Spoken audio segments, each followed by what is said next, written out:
Hello, hello, hello, and welcome to Creative Quarantine Springfield. I hope you guys are going to enjoy what we're about to show you. We are in the midst of trying to present a second chance to acquire works from the Creative Quarantine. And if you have not had a chance to see some of the works, you are I don't know where you're at, because we have created so much work over the last couple of weeks, and we've already done a sale that was very successful. So let this one be just as fruitful as the first. Where's my partner? How are y'all doing out there? There we go. I had to get my glasses on. Yeah, I had to put mine on too so I could see what's happening. So how you doing today?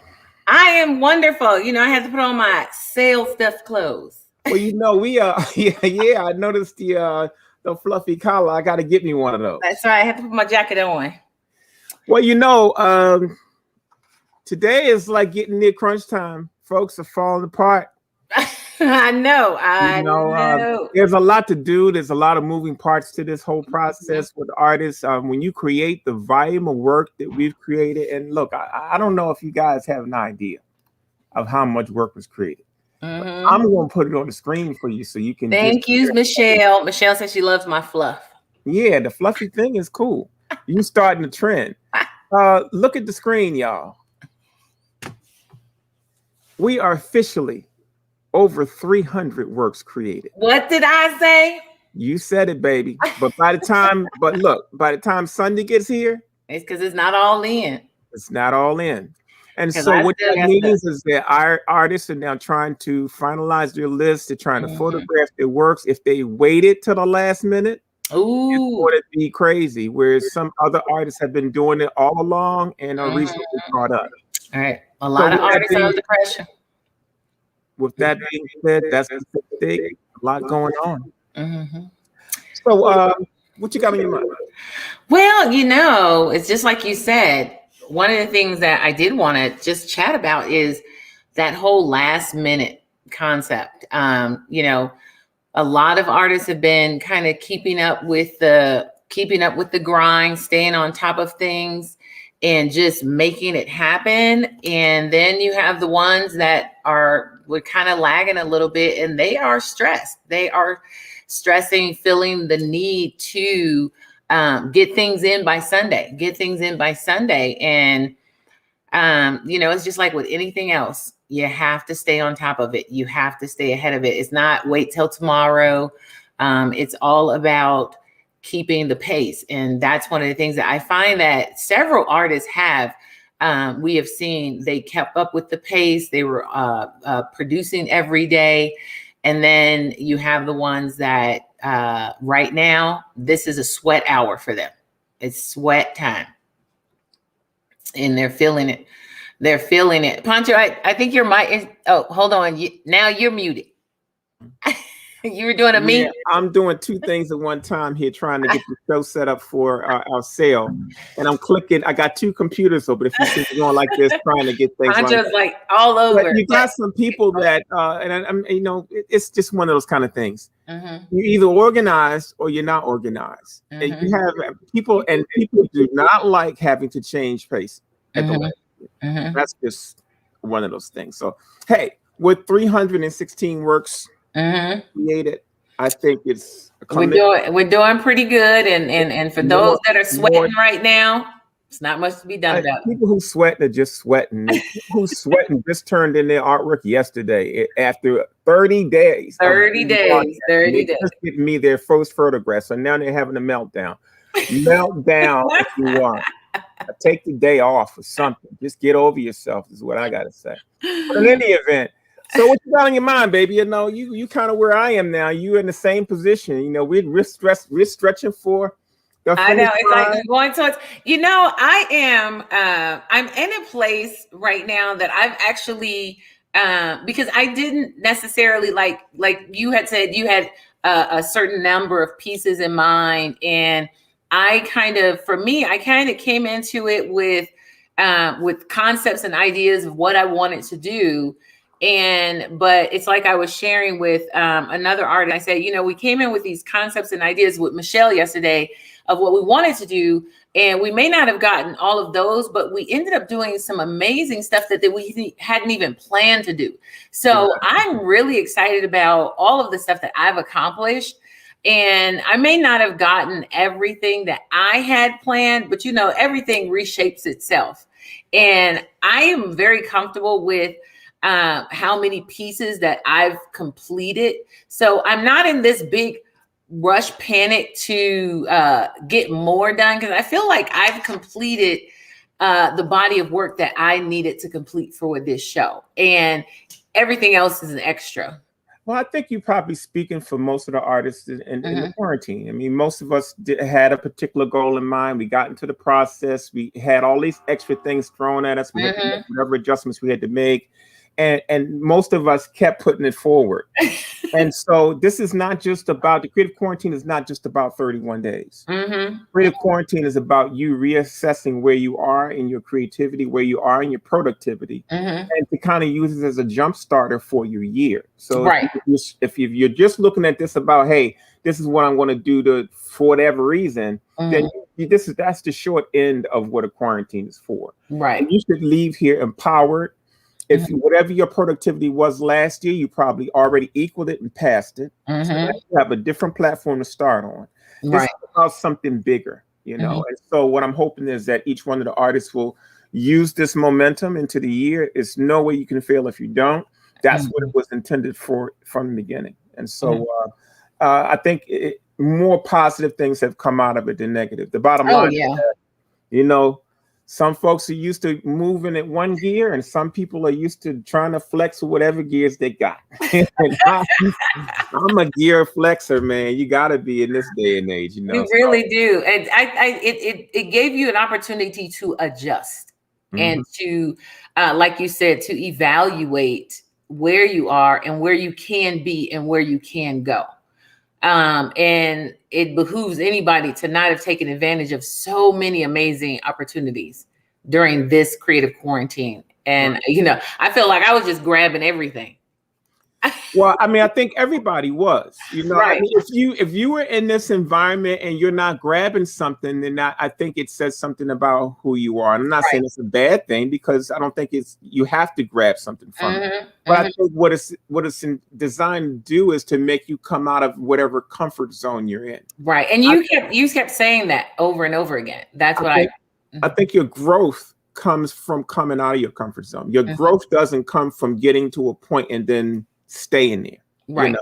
And I think all artists can be guilty of that at different stages of their development as an artist. I mean, this is a lifelong obsession / aspect of our spirit and personality. Well, that's what I used to always tell people: if you're not growing, you're dying.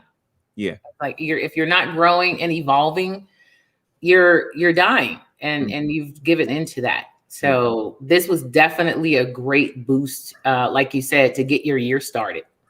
So are you ready to kick off this sale? I'm ready. I'm ready. And it looks like we got some folks in here that's ready to go. So we will not prolong it any longer.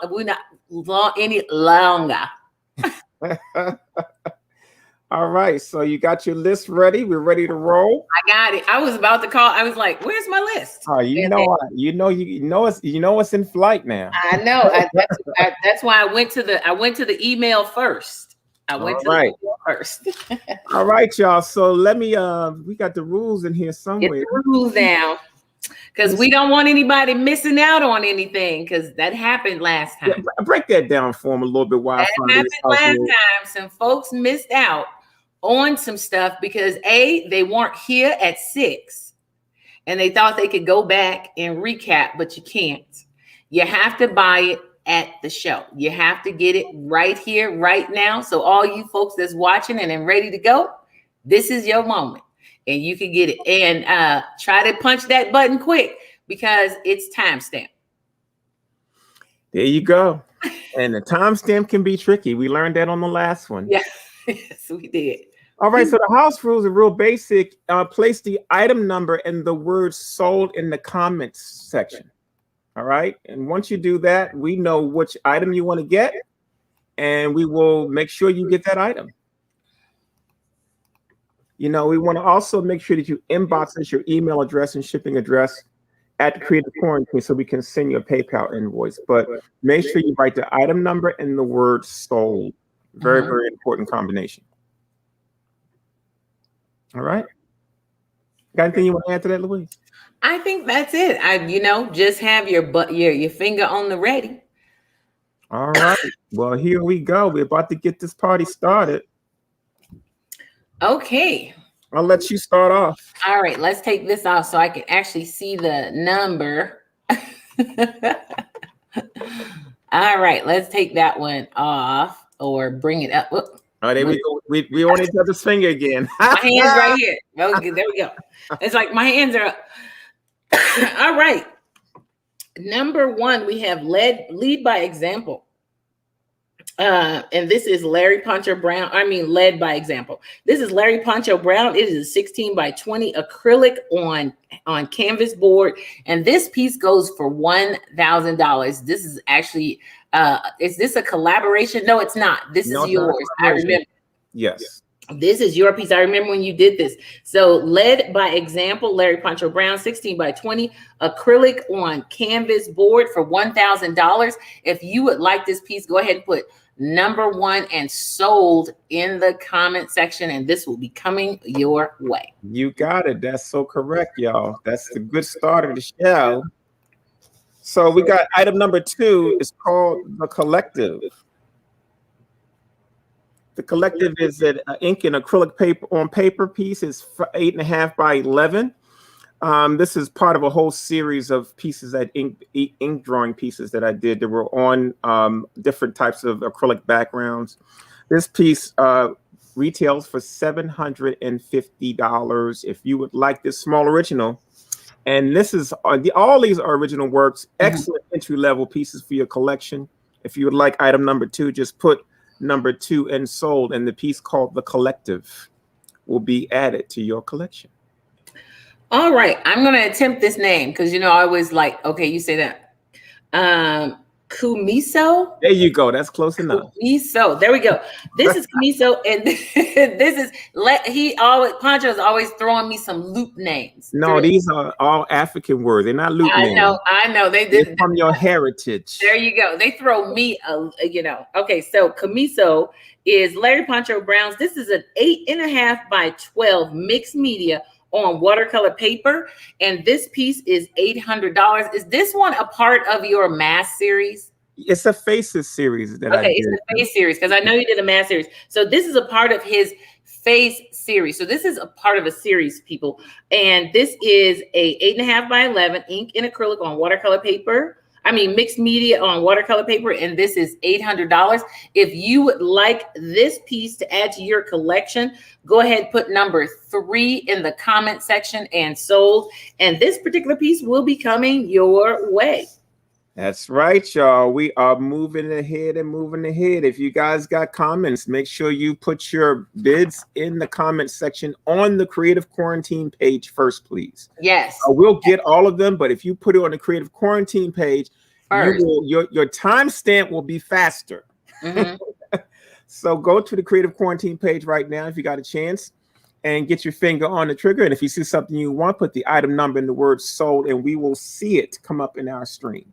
Okay. Item number 4 is by Ryan Murray. This piece is called Put on a Happy Face. It measures 20 inches by 16 inches, and it's an acrylic and spray paint on canvas. We watched Ryan create this on the air, man. It was really nice to see him jump into this piece. If you would like Put on a Happy Face, this piece retails for $450. $450. If you like that piece, put item number 4 and sold, and that piece will be coming your way.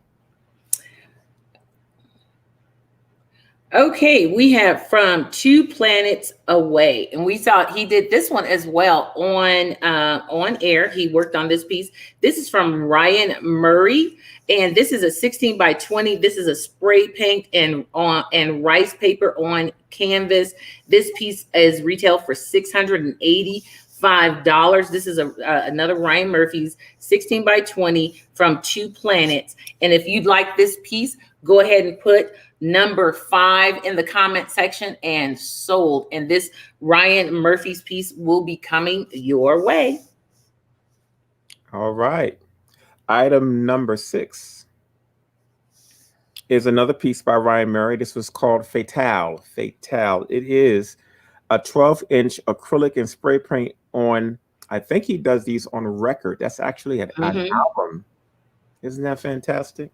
Yes, vinyl. If you'd like this piece, and I know I got the wrong price on this piece, so I'm going to have to look it up, but I think it is $400. No, and I might be overquoting that piece. I'm going to have to check the price out on this piece. I think this piece is only $80. If you'd like this piece, number 6, Fatale by Ryan Murray, just put item number 6 and sold, and that piece will be coming your way.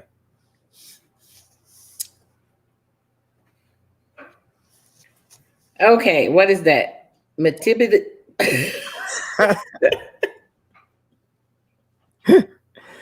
Well, we need to have Michelle online for this. She comes up with these really Misfit-titted cluster. There you go. There you go. Misfit-titted cluster. All right. All right, Michelle. That was a misfit-titted cluster. That's what we're gonna call it. This is a Michelle. Now I've messed up. Michelle Vigent. Vigent. This is a Michelle Vigent. It is a 6.5 by 6. It's a 6 inch by 6 inch acrylic on deep canvas. This is $350, and this is absolutely amazing. This is number 7, and that is a Michelle Vigent, and that's the name. And It's a 6 by 6. And if you would like this particular piece, it is, go ahead and put number 7 in the comment section and sold. And this beautiful piece will be coming your way. I'm gonna tell Michelle she's got to give me some simpler names. Yeah. This is item number 8. Item number 8 is also by Michelle Vigent and LaShawn Beal. This is a collaboration piece. This one is entitled Loyalty. Loyalty. It measures 9 inches by 12 inches, and it's a mixed media on paper. If you're interested in this piece, it can be yours for $1,450. $1,450. That's Loyalty by Michelle Vigent and LaShawn Beal. That's a beautiful piece. Like that piece, put number 8 and sold, and this piece will be yours. Remember, any collaboration that we share on this show is rare just by its conception. Trying to find an original piece that's conceptualized by 2 artists and signed by 2 artists is a very rare piece and will be very, very nice in your collection. So, with that being said, I'm number 8 and sold, and that piece, Loyalty, will be coming your way. All right, Mama Bear. Mama Bear is also a Michelle Vigent, and this was a much easier name. Mama Bear, Michelle, Michelle Vigent.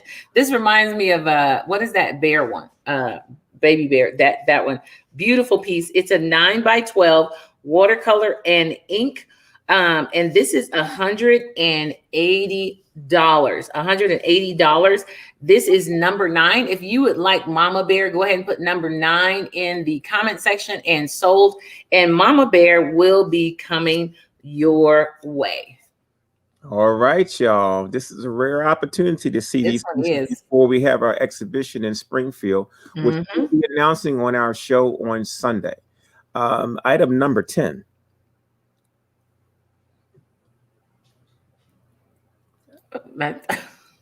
Well, you know, modern technology. Item number 10 is a piece called Paper White Narcissus.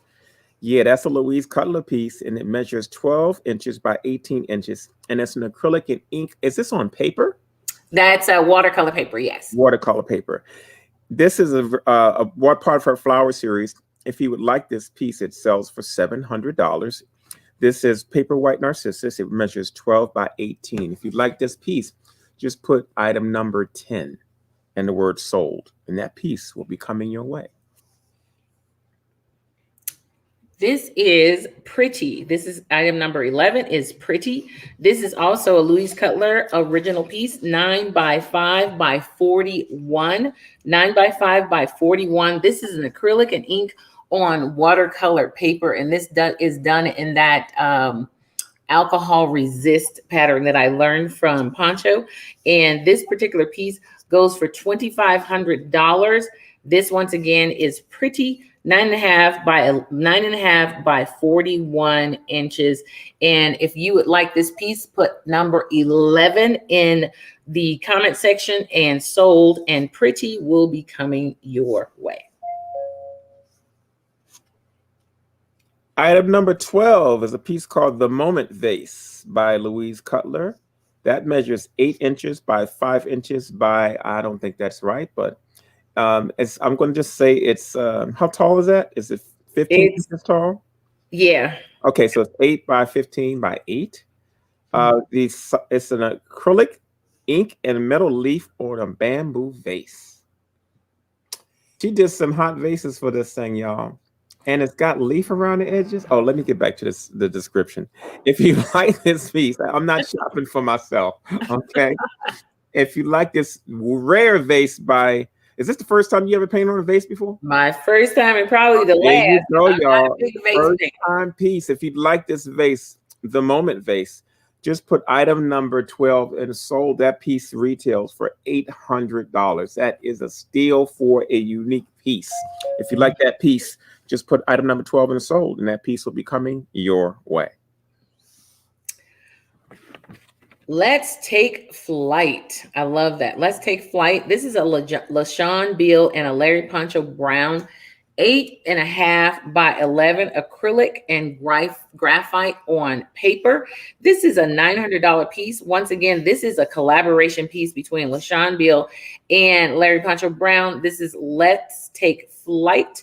This is an acrylic and graphite on watercolor paper, $900. If you would like the Let's Take Flight piece, go ahead and put number 13 in the comment section and sold, and Let's Take Flight will be coming your way. All right, y'all. You know, this was a fun piece to do because LaShawn, you never know what he's going to give you. But this really was a nice turnout for this particular piece. Mm-hmm. Item number 14 is one of LaShawn Beal's pieces entitled The Beautiful One. Number 6. This piece measures 16 by 20 inches. It is an acrylic on canvas. If you're interested in this piece, it retails for $1,650. If you would like that piece, just put item number 14 and sold. And that piece, The Beautiful One, number 6, will be added to your collection. Roses and Me. Item number 15. This is a LaShawn bill, and it is 13-inch round. This is an acrylic on a charger. A charger is something that goes underneath your plates in your when you're having your dinner plates, but these are decorative. So this is once again a 13-inch acrylic on charger. This is retails for $900. This is an original LaShawn Bills Roses and Me. If you would like this, go ahead and put number 15 and sold in the comments section. All right, y'all. I hope y'all got your fingers on the trigger. We got some more things coming. Normally our shows, we show about 25 pieces. But I think our list is a little longer than that this time because we have a few more artists. So yes. Item number 16 is by Deborah Shedrick. This piece is entitled Mixed Identity. Mixed Identity, and it measures 9 inches by 12 inches. It is a mixed media on paper. If you'd like this piece, which I love, by the way, this piece sells for $750. If you'd like this piece, put item number 16 in sold, and Mixed Identity by Deborah Shedrick will be coming your way. Love, love, love. Here to Lean On is also a Deborah Shedrick. This is a 10 by, what is that? 10 by 3/4. That's what I call it.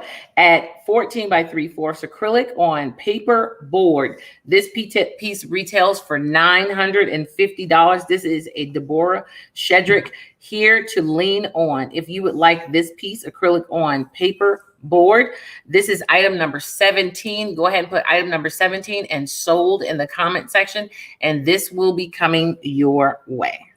That's right, y'all. So we hope you guys are taking advantage of some of these special arrangements. We're going to give you a little bit of an opportunity to gather yourself, and we're going to continue the sales.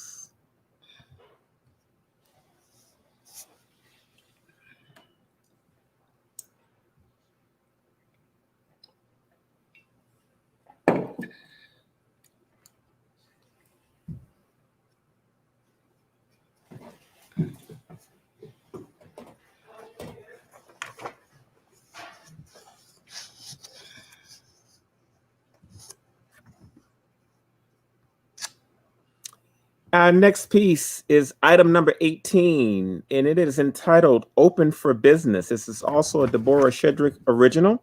It measures 10.5 inches by 14.5 inches. It is, I think this piece is on paper, if I'm not mistaken. I got a couple of little mistakes on this form. But if you want this piece, this is, it retails for $900. Open for Business by Deborah Shedrick. If you like that piece, put item number 18 and sold, and that piece will be coming your way. Melinda's Apple Bowl. I just love her title.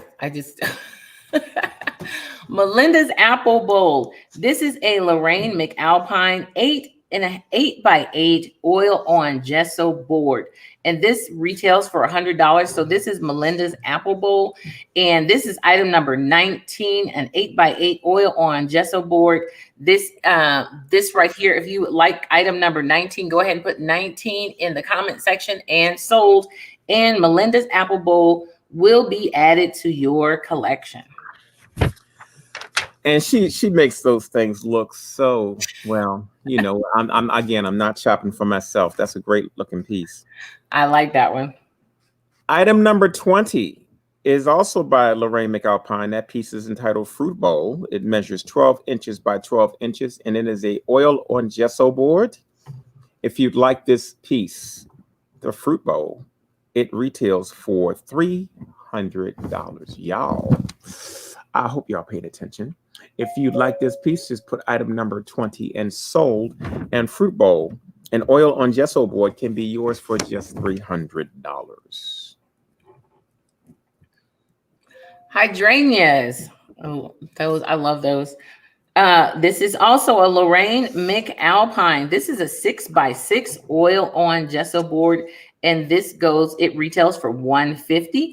A Hydrangeas Lorraine McAlpine 6 by 6 oil on gesso board. If you would like hydrangeas, go ahead and put number 21 in the comment section, and sold. And hydrangeas will be coming your way.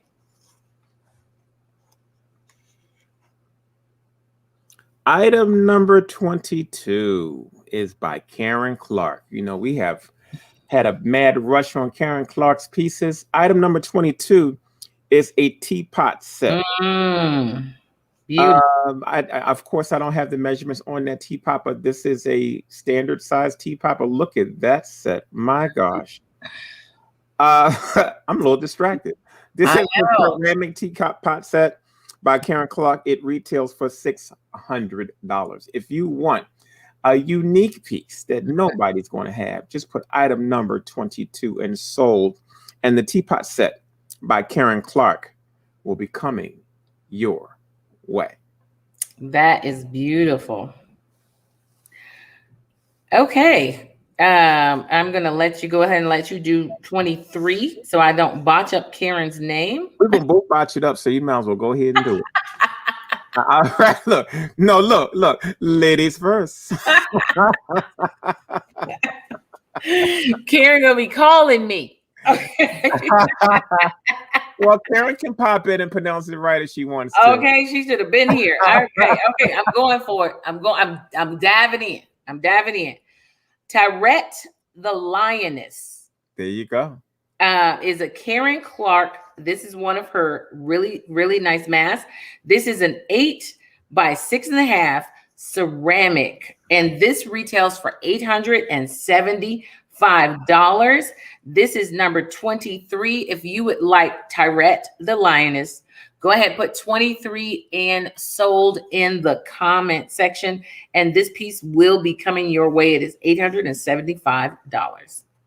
Woo-hoo-hoo. Look, I saw that piece in person. We actually painted those in the studio one day when I remember Baltimore. And that piece is really, really nice. I really like the way that yellow hits that chin. It's really, yeah, that's a hot piece. Woo. Item number 24. This is entitled Plum Votive. She makes some of the baddest votives I've ever seen. This is also a ceramic piece that measures just around 5 by 4 inches. And you see the cutouts where you can put your votive on the inside of it. This piece sells for $275. If you would like that piece, just put item number 24 and sold, and the plum votive will be added to your collection. And remember, all of these pieces are original works and are one of a kind. Item number 24 and sold, and that piece will be yours. Karen said we got it right. Oh, good. Okay, back in the day, this is a Sheldon Smith. Now, I don't think we had Sheldon. Did we had Sheldon last time? No, we didn't have Sheldon. Okay, this is a Sheldon Smith, and it is called Back in the Day, and it is an 8 by 5 in the round. This is an acrylic on ceramic bowl, and this goes for $100. So this is the first time we've gotten Sheldon here on the sale. This is number 25. If you like this piece, go ahead and put number 25 and sold in the comment section. Once again, this is a Back in the Day, a Sheldon Smith 8 by 5 round acrylic on ceramic, and it goes for $100. There you go, y'all. Item number 26 is another piece by Sheldon Smith. This one is titled The Girl from Portuguese Love. It measures 6 inches by 10.5 inches. It's a charcoal acrylic on a glass bottle. He did a lot of odd houseware type things. This is one of them. If you'd like that piece, it retails for $120. If you want that piece, just put item number 26 and sold in the comment section. And that piece, The Girl from Portuguese Love, will be coming your way. I like the way you said that. The Girl from Portuguese Love will be coming your way. Item number 27. This is In the Wild. I think we actually saw him do this one on the show. He was doing this one on the show. This is also a Sheldon Smith. This is a 10 by 20 acrylic on watercolor, acrylic and watercolor on canvas. This is $250. 10 by 20 In the Wild. If you like In the Wild, it is number 27. Go ahead and put number 27 in the comment section, and sold and in the wild will be coming your way.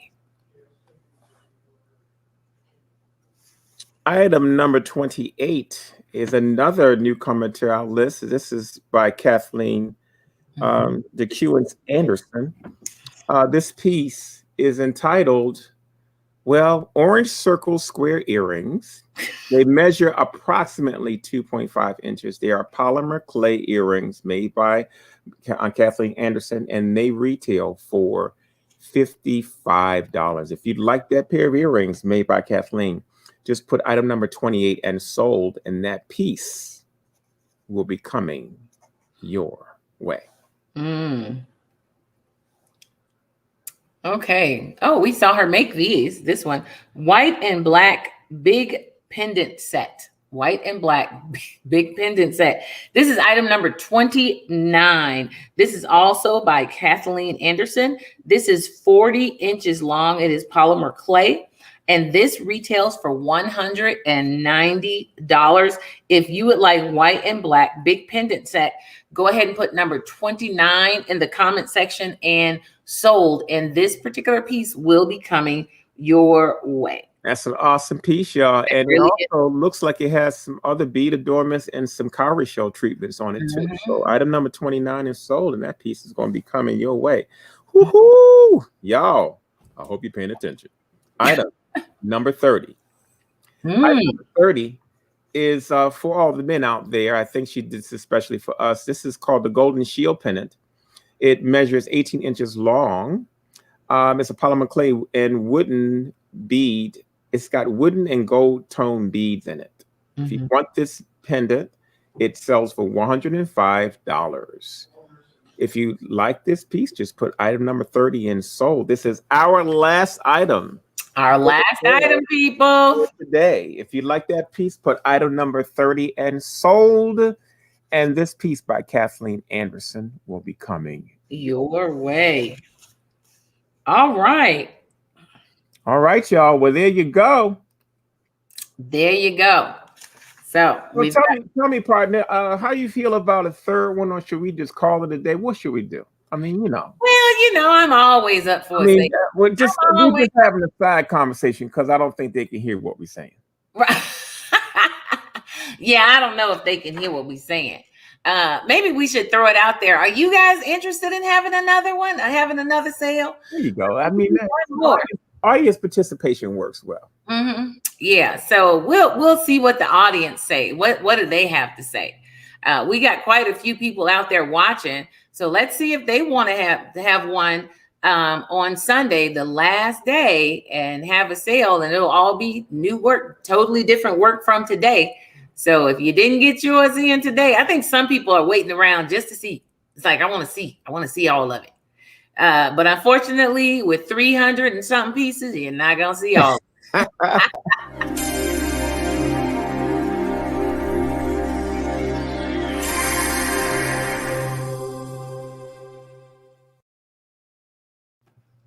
I got a whole bunch of yes. Yes, I need a mug from Karen. Yes. We got a lot of yeses popping up in the comments. Okay, we don't mind yeses. That kind of gives us an indication of what we're going to do. Because that let us know if we need to do this again. Okay. So definitely let us know because, but if you're waiting, like I said, the only place you're going to see, and I think you're only going to see most of it at the gallery because I don't think the gallery can house 300 and how many pieces? 316 pieces means that there will be some things that are not shown. Right. So far we got 316 pieces. By Sunday, if we did 10 of the top pieces from each artist, that would still be 120 pieces, but we're going to try to accommodate what we can. Billy is the person who manages the gallery. At the end of the day, he's the person that has the final say on how many pieces go in the show. And I think that Rosemary wants to include as many pieces as we can. So we will say there will be a minimum of 100 pieces in that show, but we created 316 and counting. Exactly. We'll see what's happening. And hopefully you guys will get a chance to participate. So look at Rosemary over there pumping it up. Yeah, well, yeah, that's her job. The, A she, pre, the ball is about to pass from us to her. to her. She So has a pre Super Bowl sale. She said, "Can we have a?" it's all on her.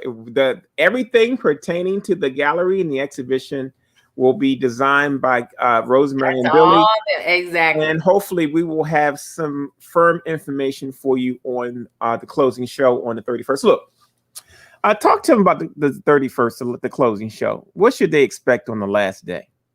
Oh, lots and lots and lots of things. We're hoping we should have all the artists here present, so that they can come on and say hi to y'all and all of that good stuff. You see, I said the y'all because I want you all to know how important you guys are.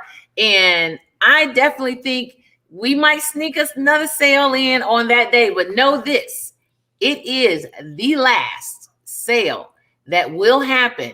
And, I might be able to persuade Poncho right there to throw in some extra, because right now we only do 3 for each artist, but with it being the last day, we might be able to persuade him to throw one more. Well, actually, we went from 25 pieces up to 30. almost 30 on this particular show. So I'm gonna see, because we got to see what happens, because whatever we decide to do, that list has to be designed tonight. Right. We have to design the list tonight. So we'll see. We're going to see what happens and how many pieces show up on that one. But it's going to be up to you all, because it doesn't make sense for us to throw in 50-something pieces unless we have to. No, it won't be 50 pieces. I know it won't be 50. It'd be around 25. That means we would have. But it means we would have shown you at least 75 of the creations done. If you've been watching the show, of course, you saw quite a few pieces. Mm-hmm. And pretty soon we'll have a place where you can see all of those pieces. I think the entire portfolio will be posted on the Creative Quarantine page after the fact. Yes. And you can also go to each individual artist's Facebook page if you'd like to make personal inquiries on some of those pieces. But for right now, that's what we got, y'all. So what's up? What we got. It's all done. That was in record time too. I know, we try to get it. We try to get it done. We try to get it over. But I'm looking forward to Sunday, because I think Sunday is going to be a lot of. Oh, look who popped up! Look, she don't have no lighting on, so I don't even know why she popping in the studio. She just be popping in. She's like, I got something to say. But she is one of the bosses, so we're gonna add her in here. Hey, Rosemary. It's Rosemary.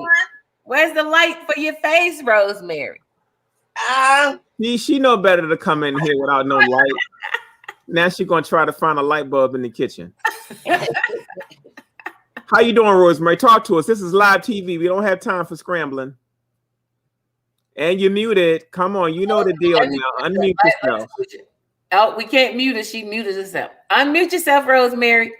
I don't need to show my face. I just need folks to know that Creative Quarantine by popular demand will run from Sunday, Valentine's Day, February 14th until the end of June. So all that stuff they created, we're going to sell it all summer long, folks. You're going to have some Creative Quarantine. You're going to meet the artists. We're going to have a good time. So you better get your money together. We do everything. We take layaway, MasterCard, Visa, American Express. We take kids. EBT. Whatever. But this show is on. Creative Quarantine. It will be here. Mm-hmm. And the artists will be in. So now y'all can mess around with that stimulus money and go Super Bowl if you want to. You always talk about, I need to collect art. We're going to have a class on collecting art. Now, if you want to start a collection, you have 12 artists to start with. And you local folks, you need to be out here trying to support these local artists, because other stuff is going to sell. So you can get on the boat and go for this ride, because the train is about to leave. All right, Rosemary. Well, thank you for that input. We're going to be looking forward to seeing what you wear on the final day on the 31st. I know you got a crown. Oh, listen. You might have to turn the camera the other way so we can get you in. Yes, crown. Yes, indeed. We're going to be sharp. We're going to say thank you. Are you going to do it from home, or are you going to do it from the gallery? I'm gonna do it from here. It is -0. Wow. I was supposed to go down to 10. I'm not moving until the 12th. Billy has given orders. When he get this artwork in here, we're gonna paint this sky blue, and we're on our way. He can't wait. We're not doing nothing. Everything's out, and I will be sending you a copy of the press release, and the professional photos will be taken. We're arranging that for the local artists, and we're on. Nice. Yeah. I'm looking forward to it, Rosemary. I can't wait. So we got to sell some art because I got to get Louise and LaShawn and Karen and everybody up in here. Let them see what New England is like. It is cold here. Well, we don't really want to see that part. And we don't either. And guess what? Call your buddy in where you say we could go, Costa Rica? Costa Rica, right. There you go. Okay. Because we're going to listen. If anybody else asks me about how can I do a creative quarantine, I'm at the point that I'm selling Mr. Poncho's number. That's all right. As long as they come the right way, it's cool. That's right. Because you got a lot of folks laying in the cut. Mm-hmm. Oh, listen. To date, we have had over 3,784 people viewing Creative Quarantine every night. Mm-hmm. We have people from Brussels, all over. And if they think we're a joke, they better take another grin. Because it's on. It's on. And let me tell you, my local people and peeps. Now, when other folks be coming from out of town, from as far as Canada, and they want to buy some art, and y'all sitting around here twiddling your thumbs, waiting for a stimulus, don't say nothing to me. With Creative Quarantine League, don't tell me that, oh, I really want to get a Louise Cutter piece, because I'm going to slap you. And for everybody come out, oh, I got LaShawn Beal on my wall. Well, you know what? I hope that piece don't fall off. So you better come on and get what you gonna get. Y'all can mess around if you want to, wait till the last minute. But I'm gonna call my real collectors, and I'm gonna have some private shows. And when you want to know why you didn't get an invite, because you ain't got no money, you ain't trying to spend no money. You will not come do my $2 chop or sit my Dom Perignon and eat my cheese and don't buy nothing. You stay home. It sounds like you got a lot on your mind, Miss Rosemary. You let's just focus on getting the exhibition to Springfield, and I'm sure you'll be able to handle whatever happens at the gallery. And if artists have any concern about the well-being of their artwork, don't. Just let it go. Lock it down. Rosemary is on task. All right, Rosemary, we're gonna keep the show moving, but thank you for checking in. We'll see you. Check in anytime this weekend. Okay. All right now. Take care. Bye. Y'all got it from the horse's mouth right there, boy. That's what I like. No nonsense. Straight. Rosemary was straight. Call it like it is. We ain't got time for no games. People, no holds bars. We ain't got time for no games around here, y'all. But that's all fantastic. I think the real issue here is that we've invested a lot of time and effort in pulling this project together. There were many, many things that had to happen for this to take place. And me and Cutler did not do this alone. There were quite a few folks who stepped up to assist with getting this process out of the way. Mm-hmm. But don't get fooled now. Me and Cutler was like 80% of what happened. We ain't trying to take it all, but we'll take it. That's right. We just want you to know how things are sitting. You know what I'm saying? But the exhibition is a wonderful space. Rosemary has got a beautiful gallery there, and we should have some pretty good support in Springfield to do this. We've had pretty good support already and some good media. Mm-hmm. And so let's just see what happens. Mm-hmm. Well, I'm looking forward to it. All right, so what do we got? What you got for me? What you got? What I got for you? Let's see if anything popped up. Oh, wait. I have my I'm using my terms. Oh, yeah, I know. I noticed. And everybody's going, what you call it? You're going to tell us what that means in a little bit. Oh, I did an overnight for the overnight. I did a time lapse. And well, you know what we can start with? We got so many portfolios. Oh, let's do those. Let's do those, and we can fill in with the other stuff. There you go. We're going to start off with we cleaned up Karen Clark's, but hers is going to be updated shortly because she just updated it, gave me a bunch of photographs today of her new angels. Woo!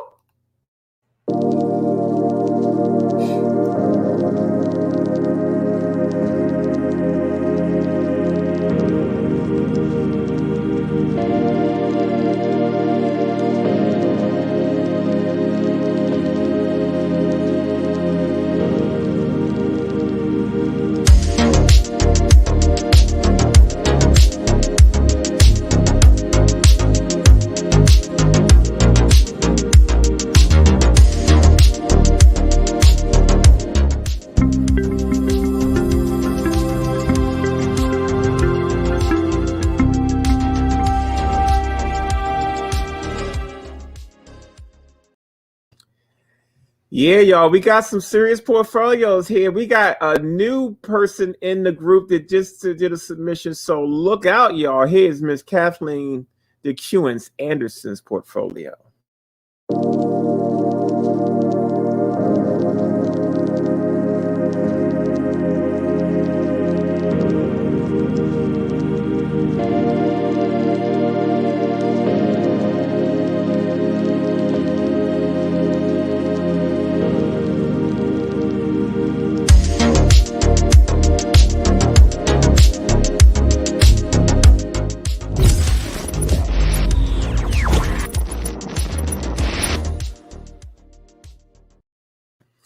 So yes, in the next few days, folks will be giving me update photographs so you can see what's going on. You know, did we show Frankie's yet? Let's show Frankie Barrero's.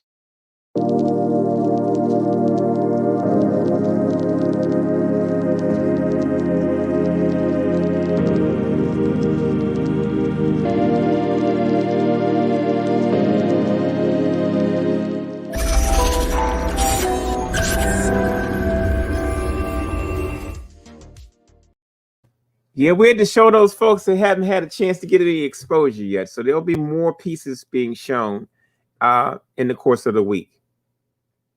You're muted, Louise. I know, I was clearing it up. So okay. Frankie wasn't on the list. We didn't have any of Frankie pieces. So hopefully. Well, Frankie's pieces were not added because he did not have prices and titles. Oh, okay. So Sunday, Sunday. Yeah, maybe Sunday. Because right now people are feeling one thing and one thing only.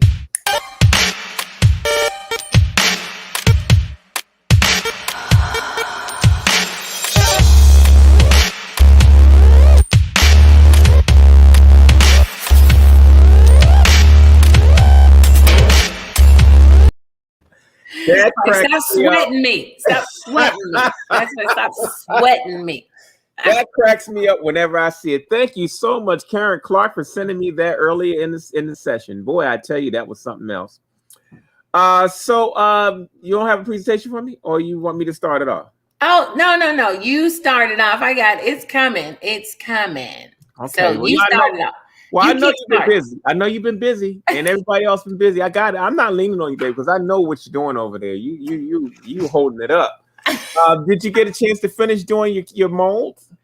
I did. I finished the molds. They look fantastic, and I'm going to upload it so you guys can see it. Okay. Well, we'll be looking forward to that because I got to see what's happening with the Butkins. If you ain't down with what's happening with the Butkins by now, you just not even part of the show. Oh, well, let me clarify something though, because the other day when I was talking about adding like sororities and all that kind of stuff to my Butkins. Oh, you woke up a lot of people. I know, but let me clarify. Let me clarify for all of you wonderful sorority sisters and fraternity brothers. I do not do a lot of product art. I'm just gonna tell you that now. And a lot of the stuff that I talk about is just playful banter. My butkins are who they are. And if I add some color to them, if it's your color, if there's some red and white going on, I am a red sister. I love red. So I just want you all to know I do not necessarily look to promote within your rankings, and I'm not trying to offend any of you sisters, because the butkins are a very playful set of sculptures that I love and had a lot of fun doing. If you want a butkin, let me know. I'm not going to be sitting up here producing a whole bunch of butkin sorority sisters, because I don't have that kind of time. I'm so glad you clarified that, because I got a stack of hate mail coming already. I feel it. They don't play with that stuff. I just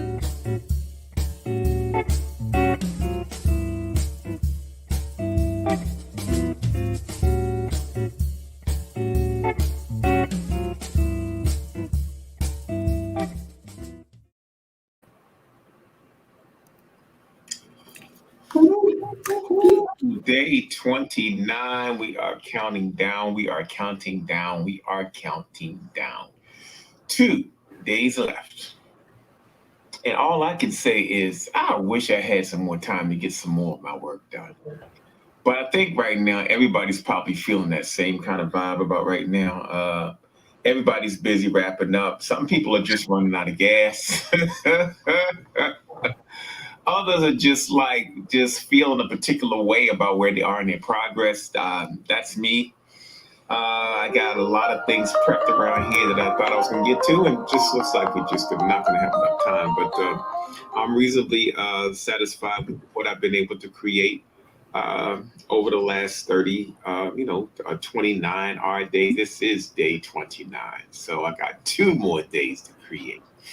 And really 1.5, because Saturday all day, let me imagine we're going to do a pretty detailed show on Sunday to kind of wrap things up, include some people who've been following the show. We got exit interviews coming up by each artist.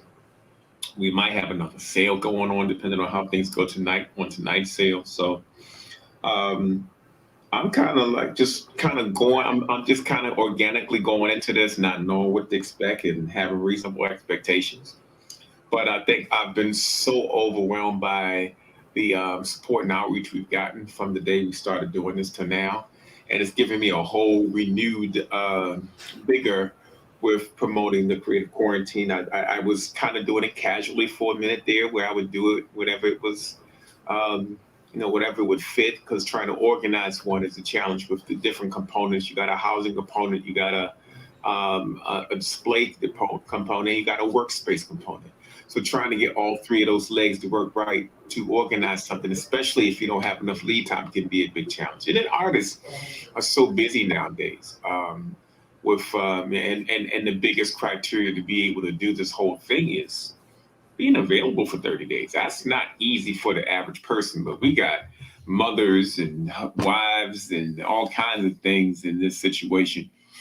We got folks that have had physical challenges and all kinds of stuff as part of this program, and everybody's flourished and made it to the finish line. So I'm really anxious to hear what everybody's exit interviews are going to sound like, and that just is to see what the overall work is, because we have over 300 creations. I can't even fathom that, but we have 300 creations, and so the next day or 2, we're going to be updating as many of the videos, the video portfolios of each artist.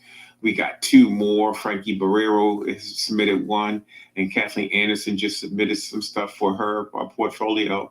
And I would imagine between now and the end of this thing on Sunday, the portfolios are just going to be fantastic. And so be looking out for other videos that show everything that was created and some other media. And tell your friends about it, because depending on how things go, we might just put out another grant and do another one. Maybe we'll do it on an island somewhere. That would be nice, wouldn't it? But anyway, we got all kinds of plans, and hopefully you'll come along with us as we do this. So I think that the virtual aspect of this will probably become a major part of how we do this whole thing. Where am I? How's my energy? My energy level's good. My hydration is not that great. I'm hungry right now, which is a good thing. The last couple of days, I've been trying to get ready for the sale and closure of the quarantine, so I've not been able to create like I want to, but I'm hoping to get a really good day in this evening and possibly on Saturday. We may be starting Saturday hours a little earlier in the day since we've been doing late for the majority of the 31 days. We might start like 11 tomorrow and see if we can get a slightly earlier crowd to view what we're doing.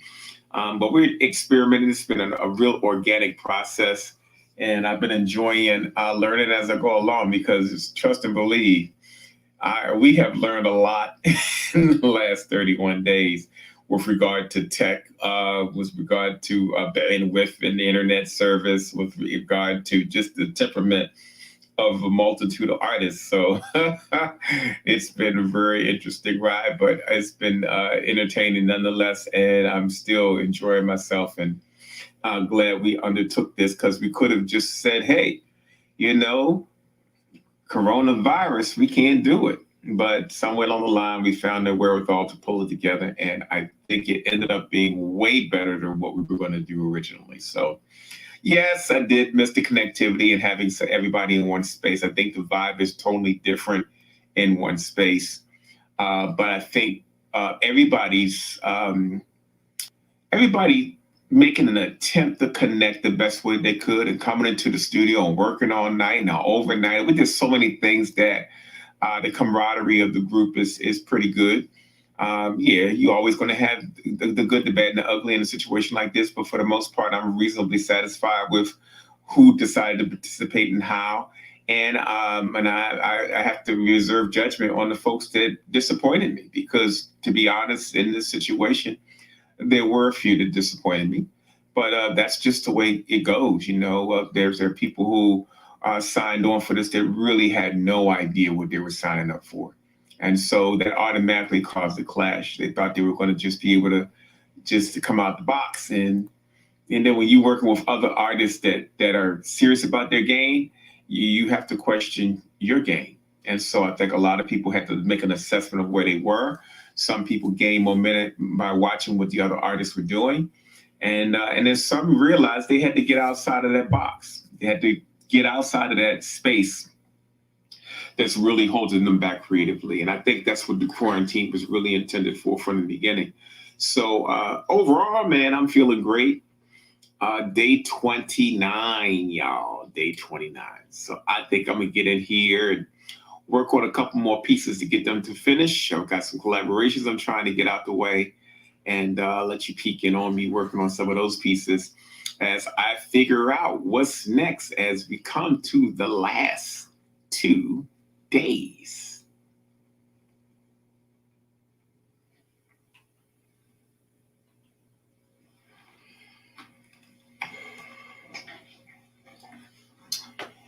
So I'm working on a collaboration with me and Louise. And she did something very simplistic. So I'm going to try my best to align something simplistic with her. Her ink lines were pretty simple. So I'm going to see if I can just mimic some of her ink lines.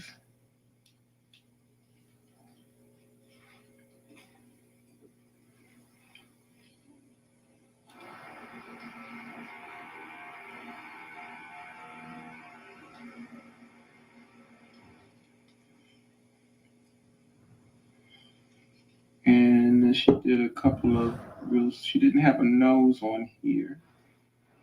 So I added the nose to give it a little bit of, her lines are thick and thin, so I'll try to mimic that too. This is not one of those pieces that I'll labor on too long because she looks like she was pretty free in doing this piece.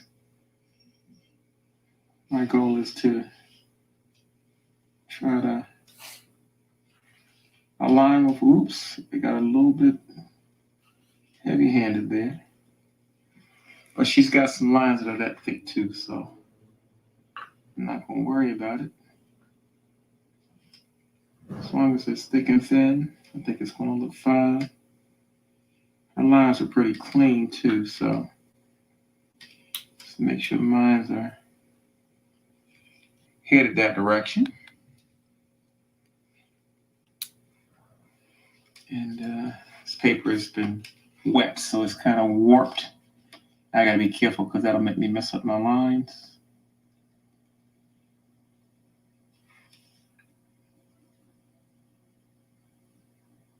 It's always interesting trying to come behind another artist and mimic what they had in mind, or at least be kind of where they are. I just basically drew a face to the line with the let's talk about your shoulder that she had on here, and made that kind of do what it do. So I'm not going to go over her line, although I'm itching to do that. I think the thing is, you don't want to, when you find yourself painting over the other person's stuff, I think you pretty much have lost control. So my goal is to not lose control and to not overdo what she did.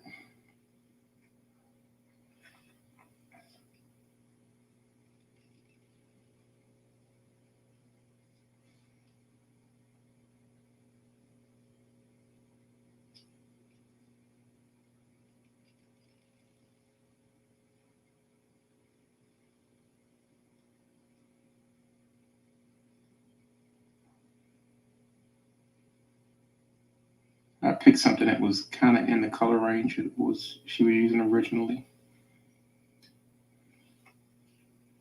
And so far it's going okay. I don't like working on warped paper, but I think we're going to manage to get through that.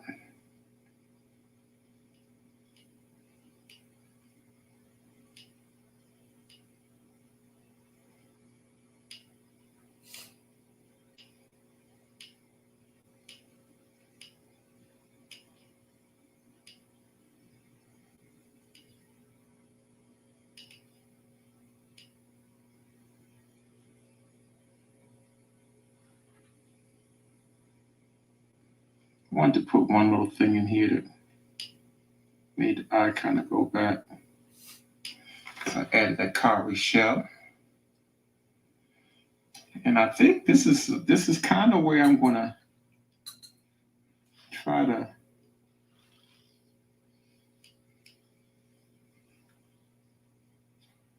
end out. I don't want to go much further than this.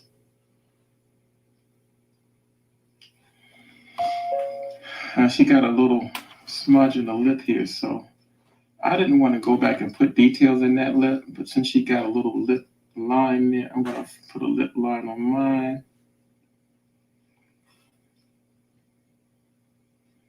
And she had a little bit of an ink run. So I'm going to go back and try to touch that ink run out a little bit. Again, I'm trying not to go too far over her work.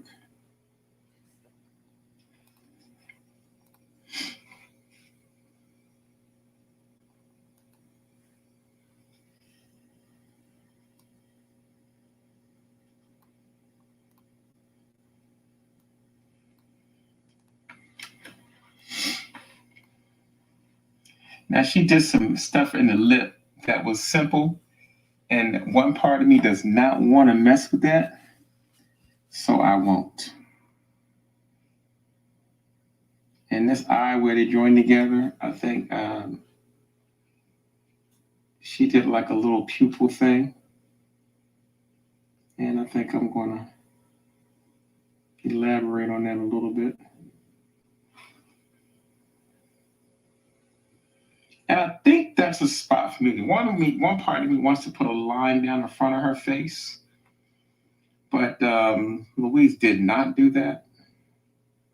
So I don't want to do that either. And this line that's on her shoulder that lines with my neck, I think I'm going to redo that line.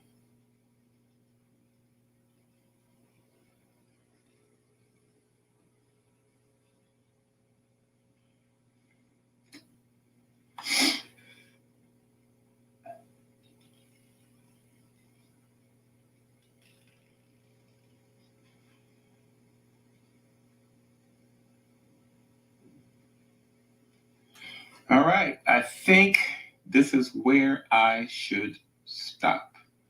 I don't want to mess with this part. One part wants me to close up in here. Another part wants me to do a line here, but I'm not going to do that. I'm going to leave her natural line here. I think I've probably done all I can do with this particular piece. I'm going to keep this one simple. Sign it and get over it.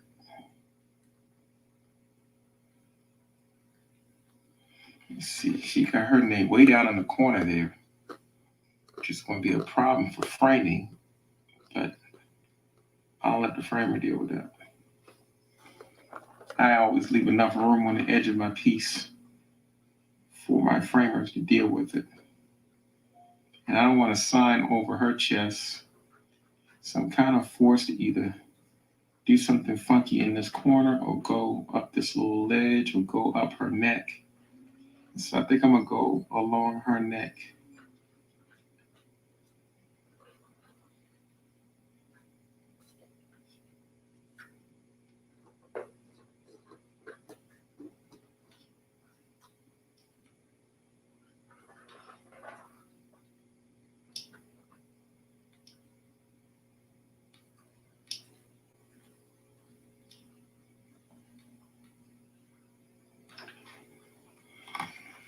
And I think that's going to be it. I keep wanting to touch her lines up. Ooh, but I don't want to touch it. So stop, Pancho. Yeah, see? And that's the kind of dialogue you have when you're doing a collaboration. It's like, do you want to go over it? Don't you want to go over it? And I chose to let Louise Cutler's lines show through. I got a few little splashes here. I don't know whether they're me or her, but I will pick that out once it dries with a razor blade and clean that up, and this piece will be done.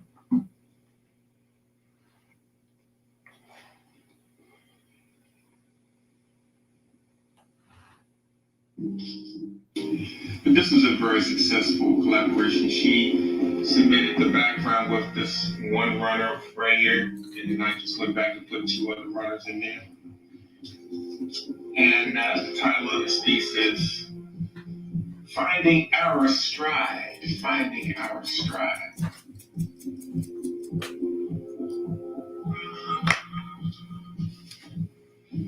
So I'm just touching up a couple of pieces and need a little bit of love.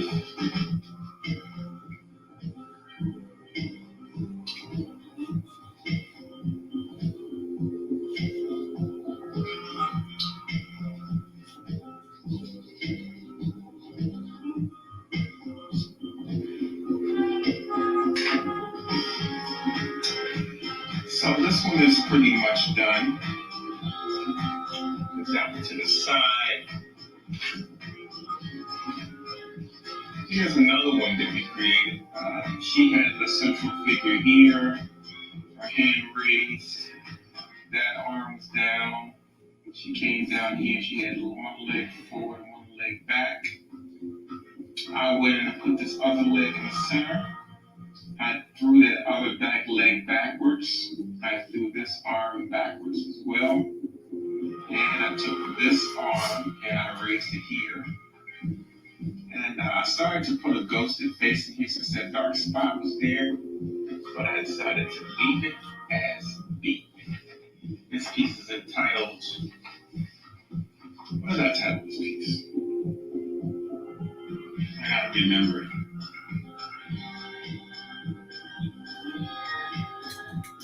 Oh, I'm sorry. It's called No More Silence. No More Silence. And you know, this is the thing that's funny. Trying to come up with titles for pieces, when you've been titling pieces for thousands and thousands of works and trying to keep them unique, is more of a challenge than you would think. And I think sometimes we are relieved when people title pieces for us. So this is a very successful collaboration between me and Deborah Shepherd, like that last piece. I'm still wrestling this piece right here with the Sean Beetle, but I think I just need to put a little bit more time in it. I might have to do some fixes on a few color. Grab my stuff here.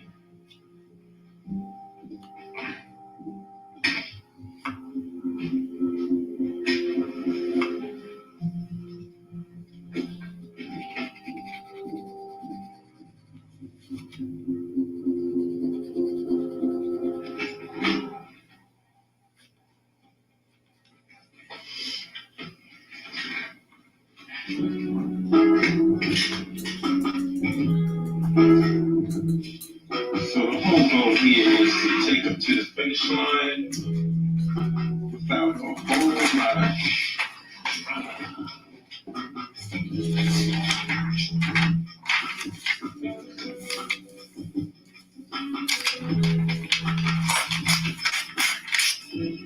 thanks to my friend Michelle Legent, I am using a little less paint than I usually do.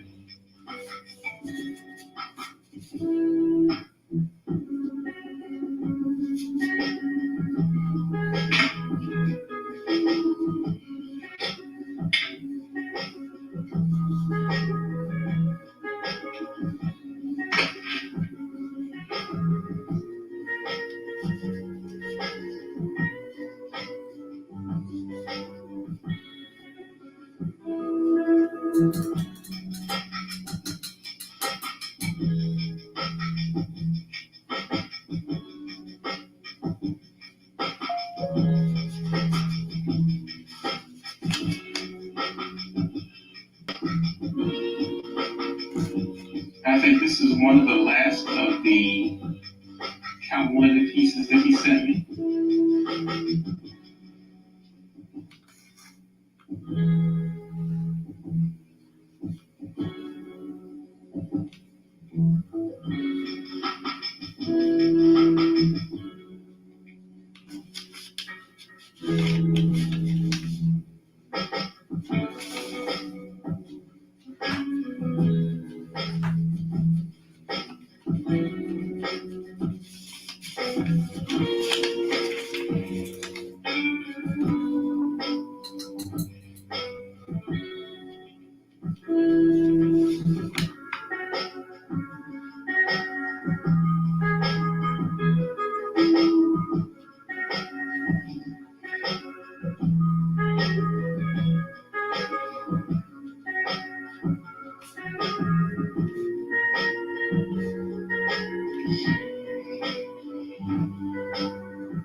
I like working with Sean Bill. His pieces and my pieces tend to flow.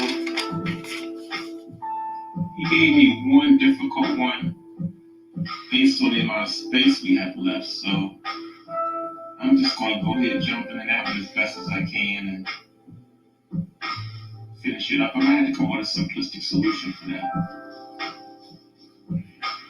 All the artists have done a good job with their collaborations, and I think we created more collaborations than we ever did in the quarantine.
Collaborations are really good exercises when you need to get yourself out of a creative box. It's good to do these because you get a chance to kind of wing it with your imagination a little bit.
The only problem I have with doing these is that I have to make sure I don't get so invested in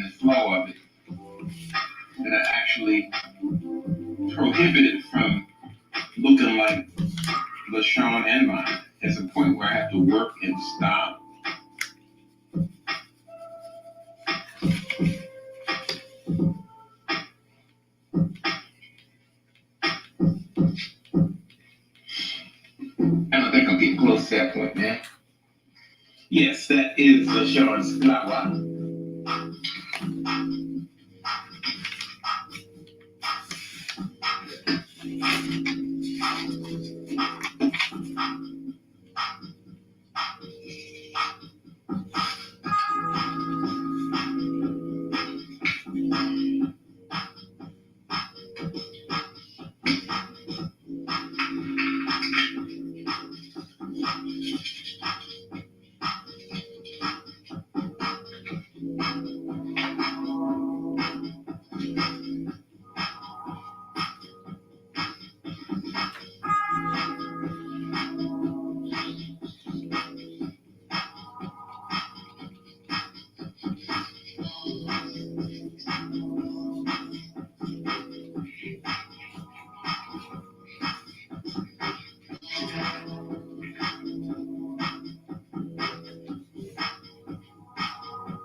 see, I'm putting the finishing touches on this piece. Now, you know I done lost my mind, right? I have sat here and I've made an agreement to do an all-night studio. An all-night studio, y'all. What is going on with me? What's happening? Am I that caught up in the groove of the quarantine? Is that what's happening to me? Well, I guess y'all about to see now. Hopefully y'all won't see me fall out on the floor. But old man ain't used to being up at 6 o'clock in the morning from 6 in the afternoon. So here we go.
And I am just about finished this collaboration, this pencil collaboration with LaShawn Beal.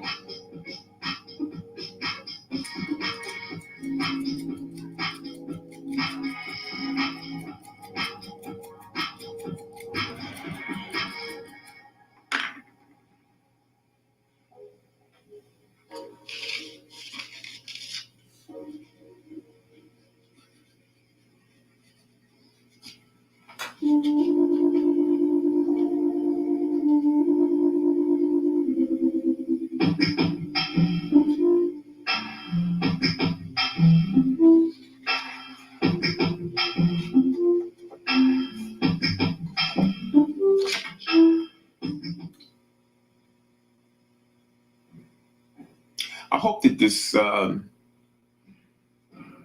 project motivated artists at the end of the day. I hope that this project educated at the end of the day. You got collectors out there, you got artists out there, you have just people who are just curious out there that I think we were able to connect to. And I just wish there was a way that we could do something like this on another level more often. It was amazing to me, the people that stayed up with us on our overnight night. There was maybe 7 people who stayed up and watched us work. And we did a 12-hour day. We had 3 people that watched the show all the way up to 6 a.m. the following day. And so, man, I'm just blown away by people's commitment level and the overall interest of this. And I hope that we can continue to do a dialogue like this, because really there've been no shows, no real places where you can see content of artists in the day-to-day life of artists. You hear of famous artists, you hear of the noteworthy people that are in the museums, but you don't really hear about so much the community-based artists that are doing certain things and the kind of work that they're doing. And you certainly rarely hear anything from a creative perspective from where the artist is coming from. You might hear an artist, a well-known artist, articulate some work that's in an exhibition, but they don't actually articulate what it means to them to be creative. And so I'm really hoping that we were able to open a new dialogue and use new media to bring attention to some of that. And who knows where it's going to go from here. We're going to have all 31 shows in cyberspace for people to look at. You're talking about way over 100 hours of programming for people to look at if they want to see what it's like from artists starting from the beginning to making it through a 31-day process and hearing what they actually learn. So I'm really looking forward to seeing where things go from here. I think that this year's quarantine really set the bar a little higher than what we have been before. And we couldn't have done that without technology.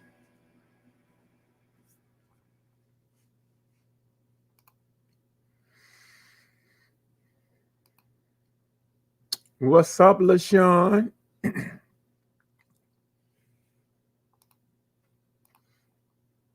You are muted. Both of y'all are muted. Y'all just talking away. I know LaShawn's in the house. Hey. It's only the 29th day. We ain't even figured out He is in the house, and none he of us is have still figured out working. how the mute button works yet. I know. It still gets to you. The mute button is our enemy. The mute is our enemy. It Well, you refuses don't to need that conform. background noise when you're doing your thing, your presentation. So, I want y'all to hear my blow dryer and stuff. So I had to mute. There you go. There you go. We should hear it. I got something to show you, LaShawn. You hear television. You hear X-Files on my screen all the time. I got something to show you, LaShawn Bill. Show it to me, P. On that tough collaboration you did for me, I finally came up with a solution. Are you ready? I'm ready. None of your women have an afro. So wait a minute, let's look at the glare up. So I gave her an afro. I gave her brown eyes. And I stuck on my my faux polymer clay acrylic slices as one of the earrings. Oh yeah, I like it. That's nice. I like that. I think I'll call her Aphrodite. Aphrodite. Yeah, that's nice, man. That's funky. That's fun, man. You took it to a whole nother realm right there. It definitely is in a whole nother realm. It definitely is. That's the one I didn't have a lot of room on, so I just decided to do something a little simplistic on it. Yeah, well, you worked it out. It ain't simplistic either. I know the means, being humble. No. I said simplistic because it didn't have a lot of room around the edges. Right. So I had to kind of come up with a simpler solution for it. And well, I like it. I love it. Aphrodite. Oh, everybody's popping on. That's good. We got Miss Karen.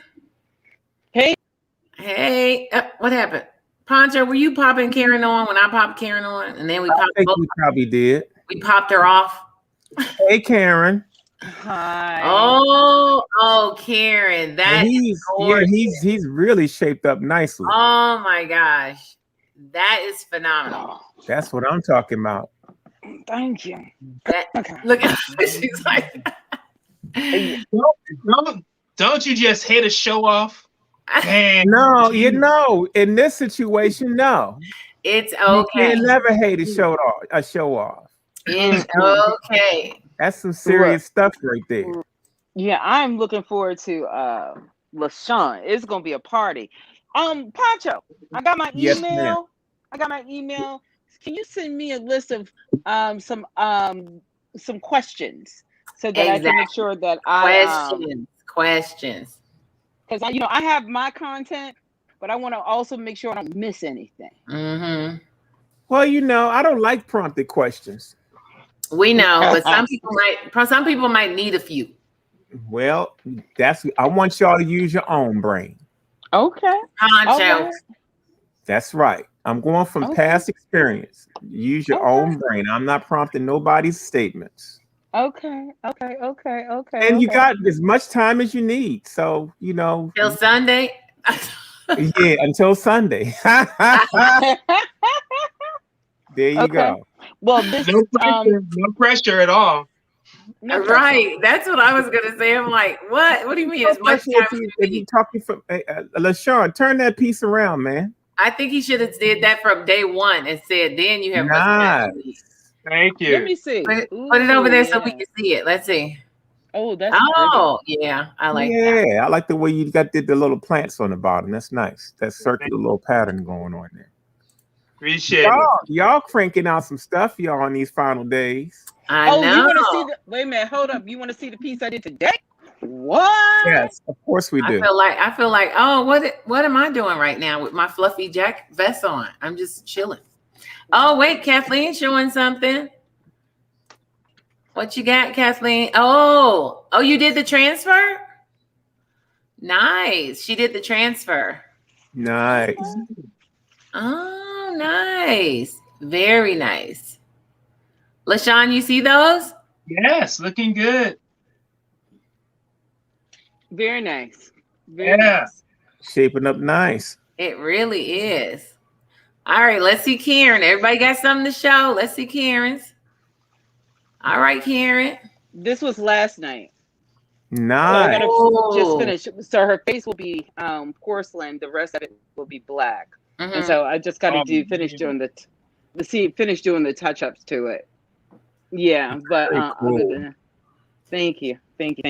Looking nice, girl. Looking nice. I feel like I need to be showing something. Yeah.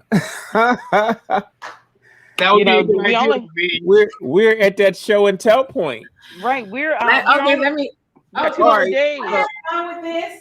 Let me show you Well, guys. my next show off piece is not as exciting as Karen Clark's. Oh, well, you know, we're not gonna make it to the Karen Clark show Now, off. that's just like woohoo. There you go. Look at this. This Oh, was that's fun. nice. Hold on. This was a fun piece I enjoyed doing. Hold on. I'll Yeah. put it in the. That's nice. Yeah, that turned out nice. That alcohol resist is pumping. I know. I really That like is that. really nice. Now I didn't So send you that- that one. I have 2 of these. Okay. Yeah, So- I'm gonna do the hat on the mask and alcohol help the alcohol process.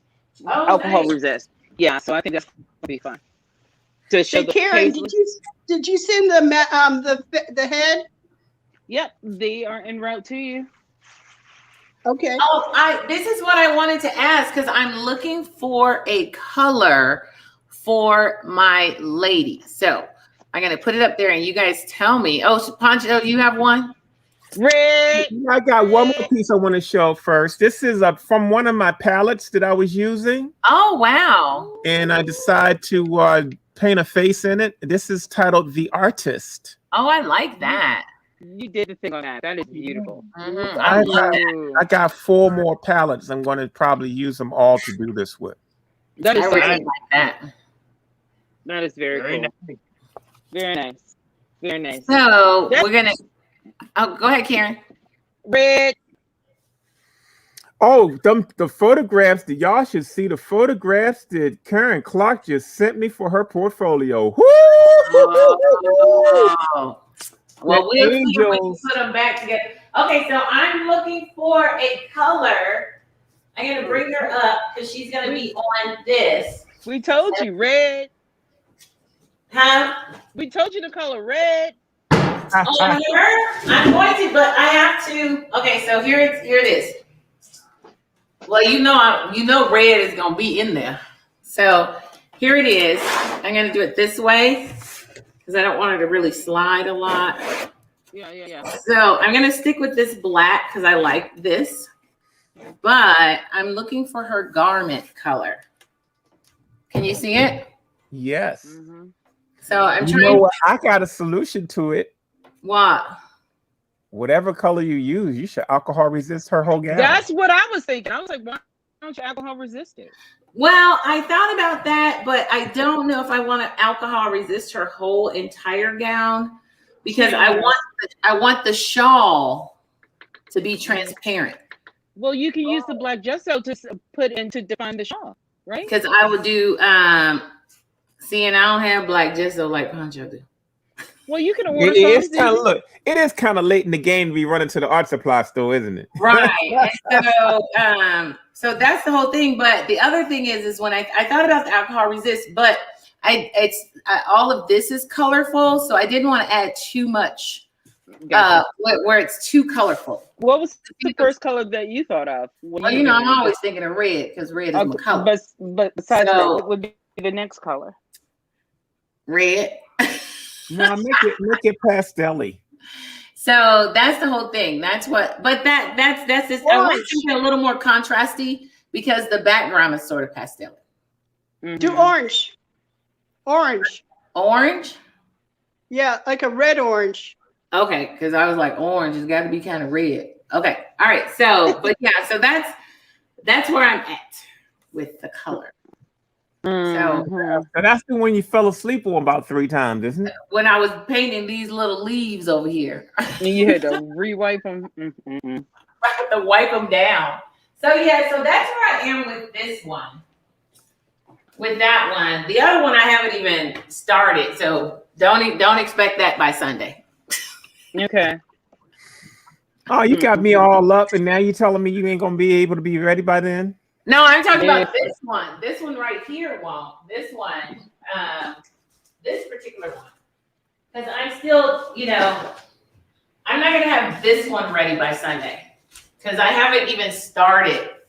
This one right here will not be ready by Sunday. Whoop. Oh yeah, That one. yeah, that's a lot of work right there. Yeah, because it's a lot of work on that one. So this one won't. The backing is being made to put it on the mount what I'm mounting it to. But yeah, this one won't be ready by Sunday.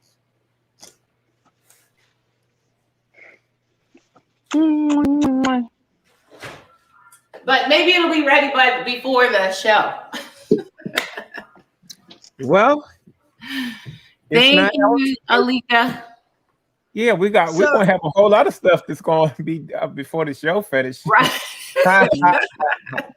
Man, what you do after the 31st day is up to you. Right. It's like that'll be, I think one of the ones that's in the queue on your table already. Right. That's because that's my thing is like as long as I started it in the show, I could present it for the show. Right. I'm not gonna be So like are you using the show to mean the exhibit at the gallery in Springfield? Mm-hmm. Uh-huh. And are you coming to Springfield? It all depends. It all depends on when all of that is going to happen. Thanks, Kabibi. It all depends on when that's going to happen because my February is kind of full. But I would like to. I would like. Are you going? You're going to be down there, aren't you, Pancho? Oh yeah, I'm definitely going to be there. So I'm going to try. It depends on when they're going to be doing everything because I think it would be fun, and we're going to drag Karen because in the cold. Well, we're going to try to wait till it warm up. So if she, I would appreciate I would appreciate that. Me and Karen both. If she sets it up for, if she sets it up this second week in February, we might push for like the first or second week in March for this show.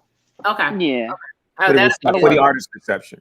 Oh, okay. Then that would work for me because like I said, February is not. Yes, everybody's busy. I know that off for January will be doing nothing to that black month with 28 days. Everybody wants you and everything. Please be black for 20. I got you. Yeah. You become a Black History. Call me after March the 1st. Right. It's like you become a Black History magnet. Can you come in Black History for me? I used to be pretty outspoken about that. Matter of fact, people would call and invite me, and I would be cursing them out why they invited me. I know, because I'm like, why Black History? I don't want to do Black History. You ain't called me all year, and now you want to call me in February. Then you want to call me 2 weeks out. Right. It's like you can show my art any time of the year, not just Black History. That's something we should talk about. I'm available March the 1st. Right. It's like, I'm sorry, I can't do anything till March 1st. There you go. Right. Well, the shows that I'm in right now, they got a little slick because they're going from January to February or January to April or January to March. That's about time. We're going to fit it. We're going to expand it. So it covers Black History Month and Women's Month. Hey, yep. Right.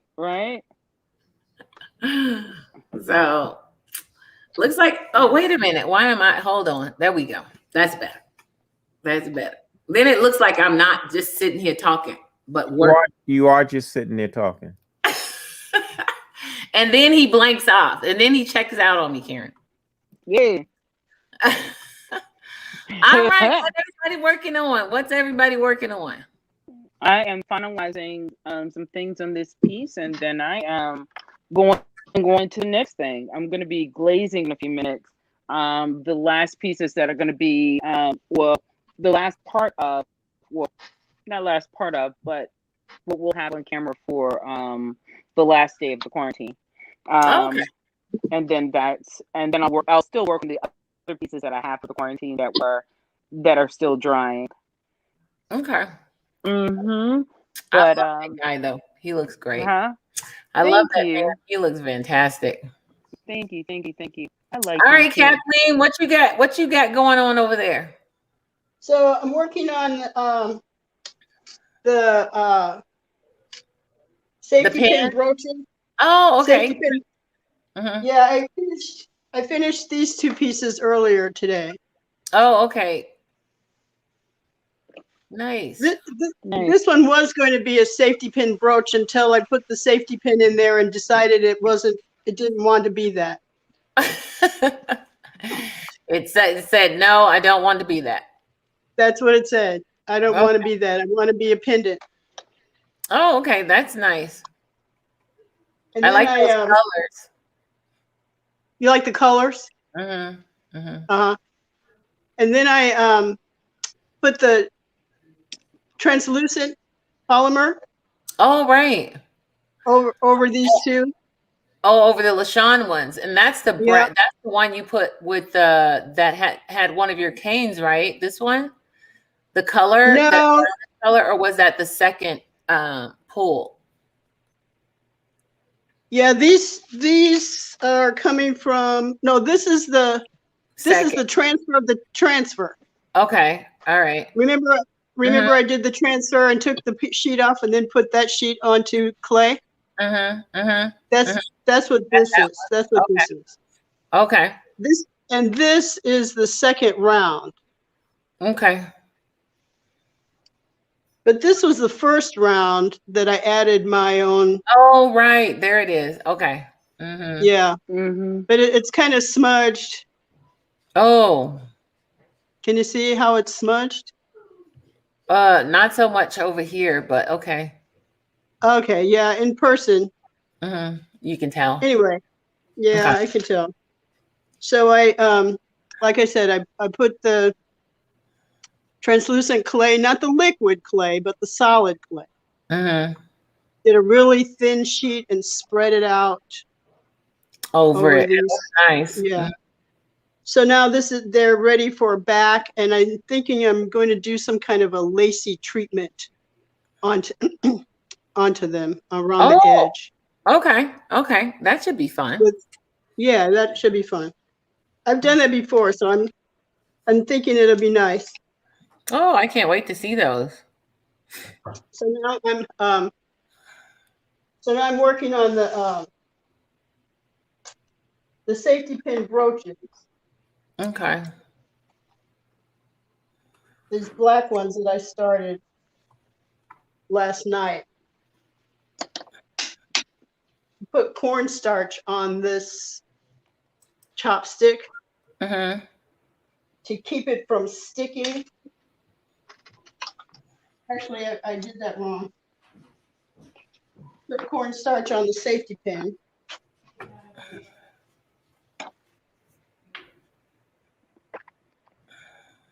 So I cut this long extension so that it's width that will lie within the parameters of the pin. Mm.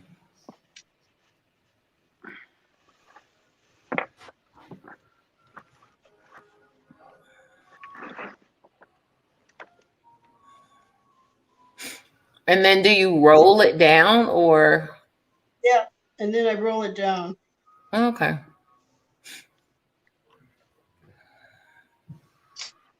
Please. Yes, I put the pin in there. Karen? Oh, let me see. Hold on. Karen's showing me a mug right quick. No, I'm drinking out of a mug. I know you're drinking out of a mug. I saw my mug. I saw my mug. Mm-hmm. I appreciate you drinking out of a mug, Karen. Thank you. Not that I had issues with the plastic container.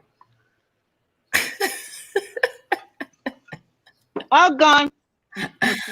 Now I'm wondering what you was drinking out of that mug. Leftover coffee. Coffee lasts me all day. I don't just drink coffee. You're like my brother. My brother can drink coffee all day too. Right. The 1 cup will last me all day. I make about I make a 10 cup pot of coffee that I drink all day long. Ooh, You said a what? A 10 cup? a 10-cup pot. 10 Oh, cups. wow. Yeah. 10 cups of coffee. Somebody said they Yes. need that mug. Oh, somebody said what? I need that mug, You Karen. said, I need that mug, Karen. Miss Dance. Okay, girl. Okay, just call me. Just call me. So anyway, yeah. So yeah, I don't do 10, but I'll do 4 cups of coffee. 10, I'll be up all night. Yeah. No, I drink decaf coffee. Oh, okay. Okay. Oh, you drink the do nothing coffee. Yeah. Like I drink the do nothing tea.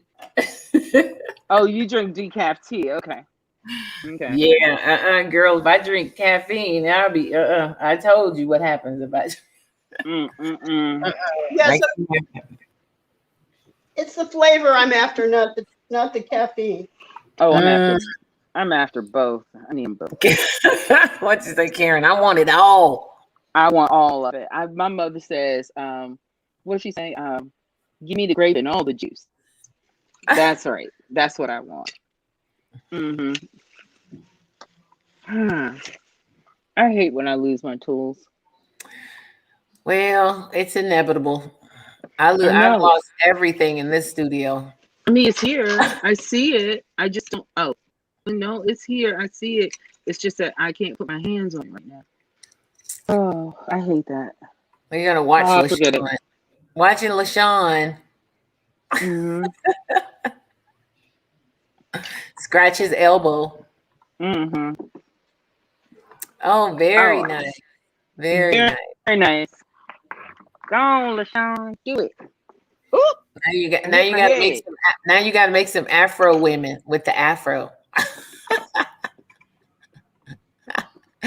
I tell you that Afro just did a whole lot of change on his piece, didn't it? I was like, wow, that little bit of change really altered the piece. Oh, he took his sound down. He's got that blow dry out. Thank you, LaShawn. Oh no, I want the blow dryer sound. It's really reality TV. No, when it's in your ears and with earbuds, it's like, ooh. Oh, right, because you have that. The first time it scared me. The second time, now it's like, oh, that's just LaShawn. It's just LaShawn. Okay, I'll put this to the side because I'm playing with it too much. Let me clean up the muck mess that I have right now. Okay, let me clean it up.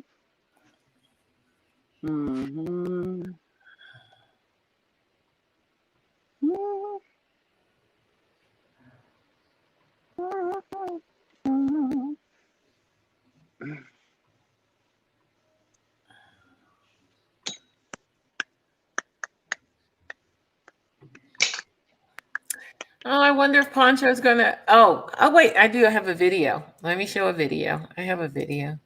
Cool. Here we go.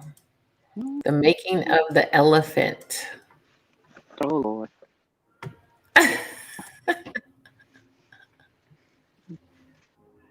That's if you could hear it. Let's see.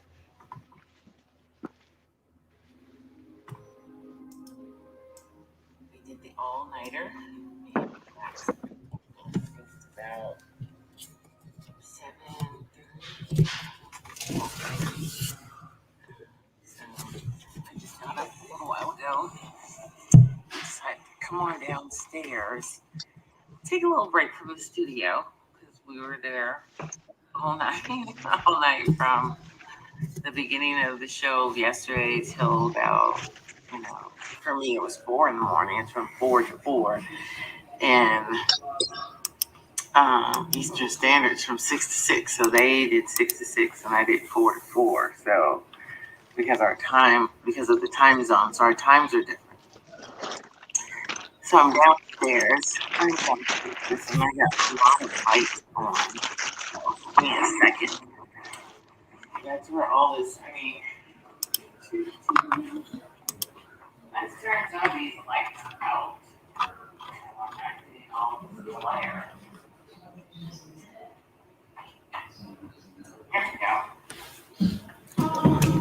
So, we're still going to get glare because there is lots of, we're still going to get some glare, but that's more from outside because I do have a lot of windows all over. I'm a window person. That was my biggest criteria when looking for a house or building a house. It has windows everywhere, even basement. Natural light has to come in from everywhere because I love light. I love natural light. So, where I have a room downstairs, like put a window there. So, yeah, it was it was a lot, but it kind of went really quickly, a lot faster than one would think. And normally I'm pretty good in an all-nighter, but I did get tired during this one, and I was like, ooh, I'm ready to go to bed. And but I stayed up. I did the whole thing, and then worked a little bit after because I was working on my giraffe. So I worked a little bit after, and and it was really cool having the Zoom, having the gallery Zoom in. That was awesome. Having them there and hanging out with us, sticking out with us. That was pretty awesome. It did get a little crazy in the beginning because there was a lot of stuff going on with the Zoom and all of that kind of stuff. And so it was taking away from me working. So I'm like, skip this. Because I wanted to, my thing was painting. I had a, agenda for last night. And, and that, I think that early part of it took a chunk out of me working. So I was like, you know what, I'm done. I think I was like, everything turned off. I had, I just took all the sound out and just started painting because I wanted to get painting done. That was the whole point of the overnighter, was to get work done, and I was not getting any work done. So I was like, skip it. And so for a good portion, I just turned everything off as far as sound, and then just started painting. And so I got several, I got the paintings I wanted to get done. They were on my easel already. And it was really important for me to get those finished. And I did. I got those finished last night. And I was very happy because those were my two main pieces I wanted to get done and get off my easel. So, and then I was cool, then I turned everything back on. But that was one of my main focuses, to get those done. And it wasn't happening. So I was like, I gotta paint. And so I did. And that was, so I'm downstairs today because I'm just taking a studio break because I'm in my studio. If I'm home pretty much all day, a lot of times I don't venture downstairs often when I'm home in my studio. Boop, boop, boop. But I'm downstairs today. I'm going to be working on, but I'm still working because I'm finishing up my giraffe. Ta-da! I'm finishing up the giraffe. I'm going to put his tail in. I put his pattern in already. I put the giraffe's pattern in already. And so I'm going to start my elephant today. As you can not see him because he's not on there. I'm going to start my elephant, and I'm going to use, when I'm doing pieces, when I'm doing for my bronze, when I'm making clay pieces for my bronze, I have lots of little pieces that I carve off. So this one actually has a metal in it. This one has some metal in it, so I won't be using that one. But I carve off a bunch of stuff, so I just put them in things, and so I'm going to just use that for the elephant, my elephant buttkin. But I'm going to put the tail on, and I have to do a little carving, a few things on the giraffe, and then he's done. He's done. But I'm trying to get the elephant done because I want to pour the mold for them together. I don't want to pour two separate molds, and then I have another piece I need to pour mold for. So I'm trying to get those done. I'm trying to get them done together, and then I can just pour all three of the molds together instead of just pouring one mold. Because I have to pour the mold and plaster, and so I figure if I'm going to do it all together, and I'm not going to mix up all the batter. I'm not going to mix up all the mold stuff together. I'm not, because that would just be too big, and that stuff dries. It sets quickly, and so I don't want to do that. So, but I'm going to prep them and lay them on the table all together so that I can do them. So that's my recap of yesterday. That was pretty awesome. Doing the overnighter was pretty awesome. So I'm going to work on this.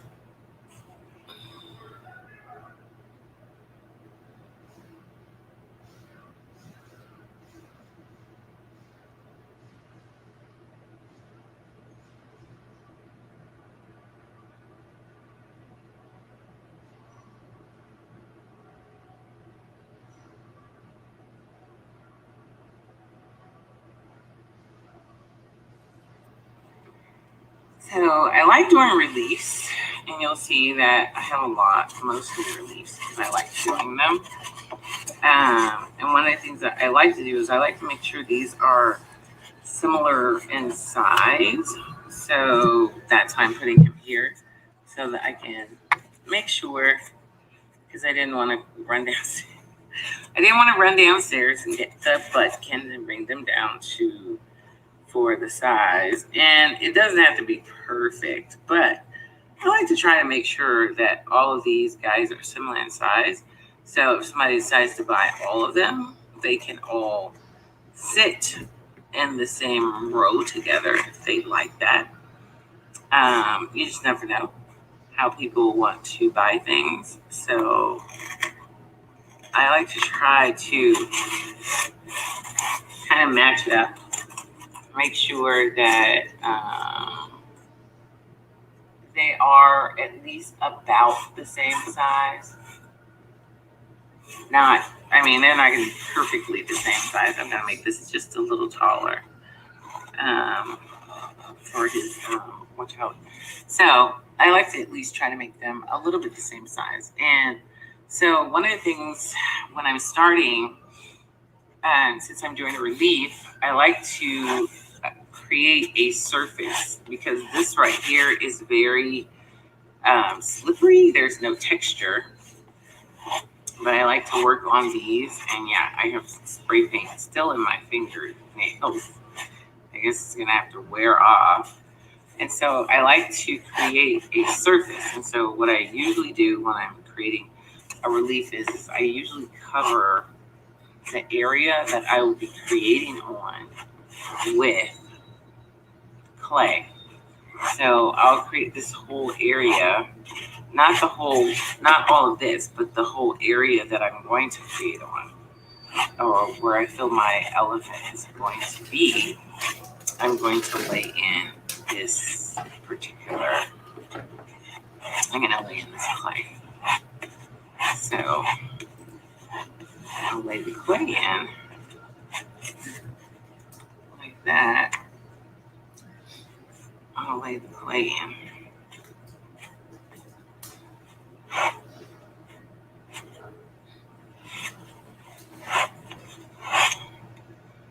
So I'll do that.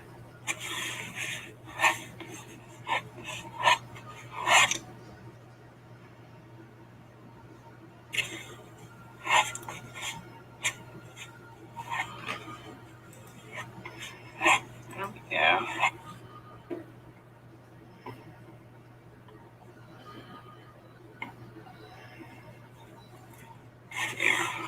So I'll do this whole area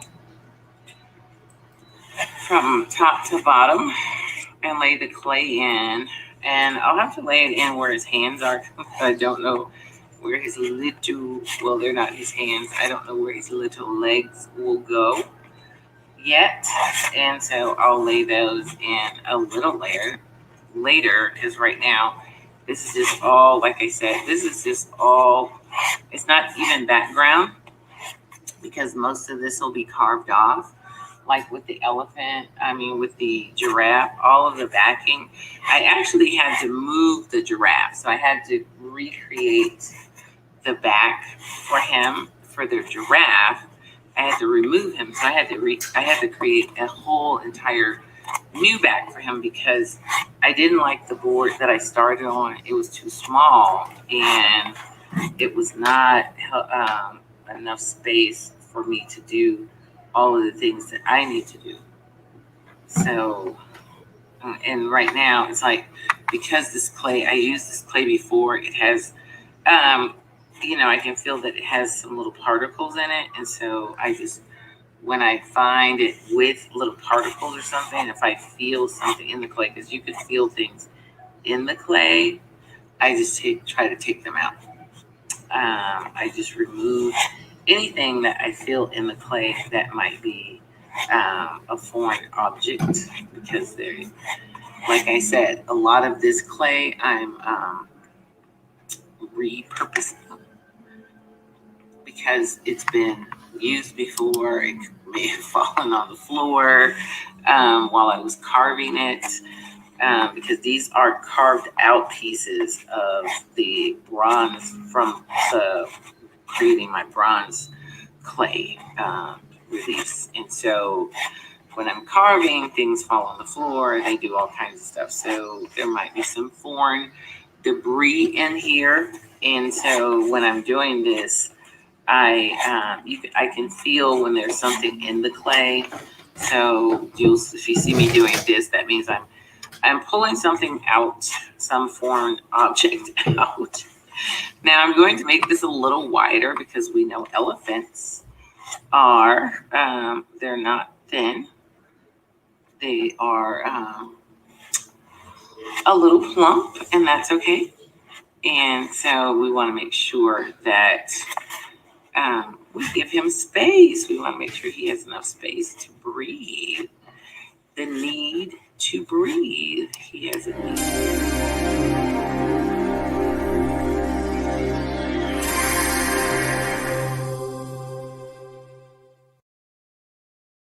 Want him to roam free. Roam free. Yes, we want him to roam free.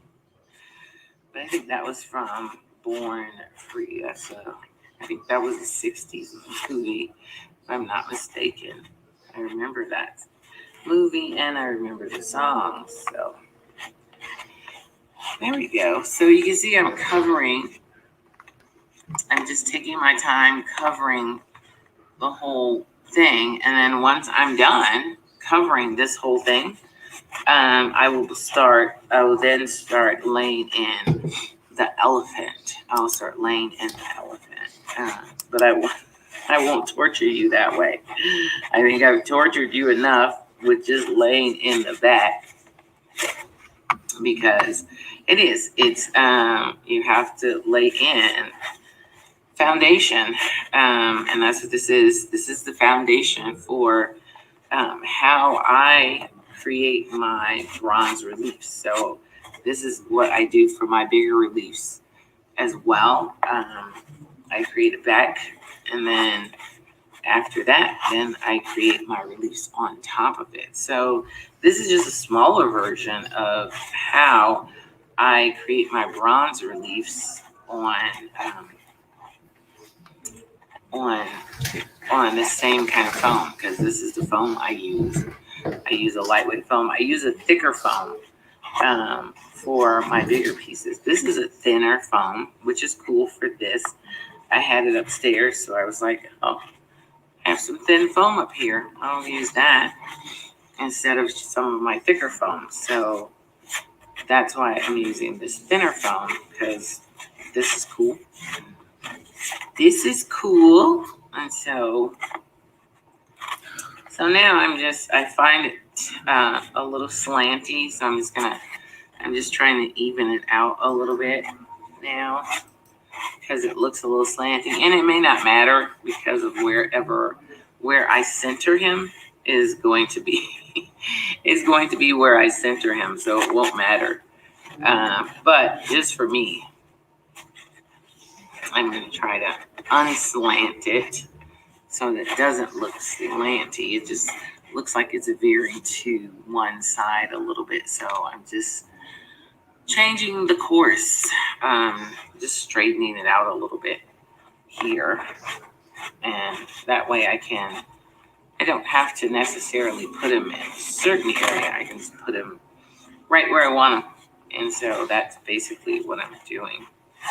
Just and I'm making it a little wider as well because, like I said, I want to make sure, because he's a big guy. He's going to be a big guy, and I don't want to inhibit or restrict where I can place him.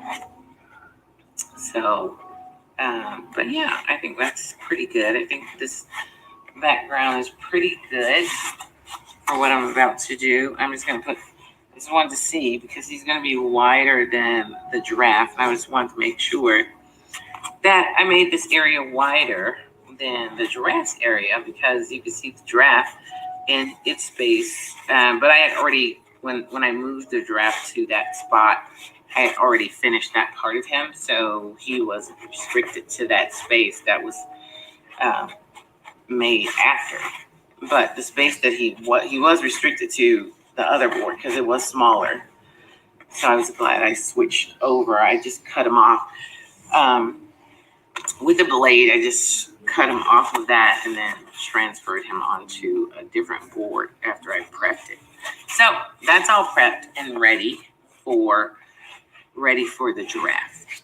I mean, not the giraffe, ready for the elephant. So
hey, Karen, somebody wanted to see your piece up close.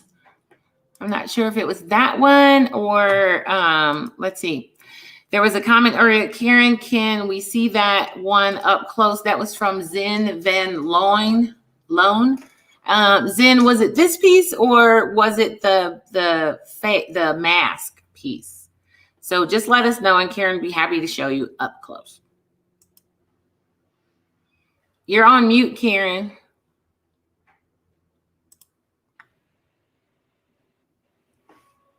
Hey. Okay. Yeah. So she posted it right after I started the video. So Zen, if you could let us know which piece, and then Karen will show it to you up close. So half or all of this? But let's see that one. Hold on. I'll put you, just in case, I'll put it up. There you go. Because I think it was that one. Go ahead. Half or whole? Mm-hmm. Oh, for the, oh, yeah. Let's see. Let me pull it back so you can see it. Okay. Okay. Okay, so half or whole. So this is where Kathleen's pieces will be poking out right here. So it'll be so think of it like this. Oh, okay. I actually like this. I actually like the full circle. Okay, cool. Then I'm doing the full circle. Thanks. Yeah. All right. That's what I needed to know. Okay. Mm-hmm. Yep. Yeah, I really like that piece. I'm going to leave it on you for a few minutes, Karen, so we can watch you work. Okay, cool.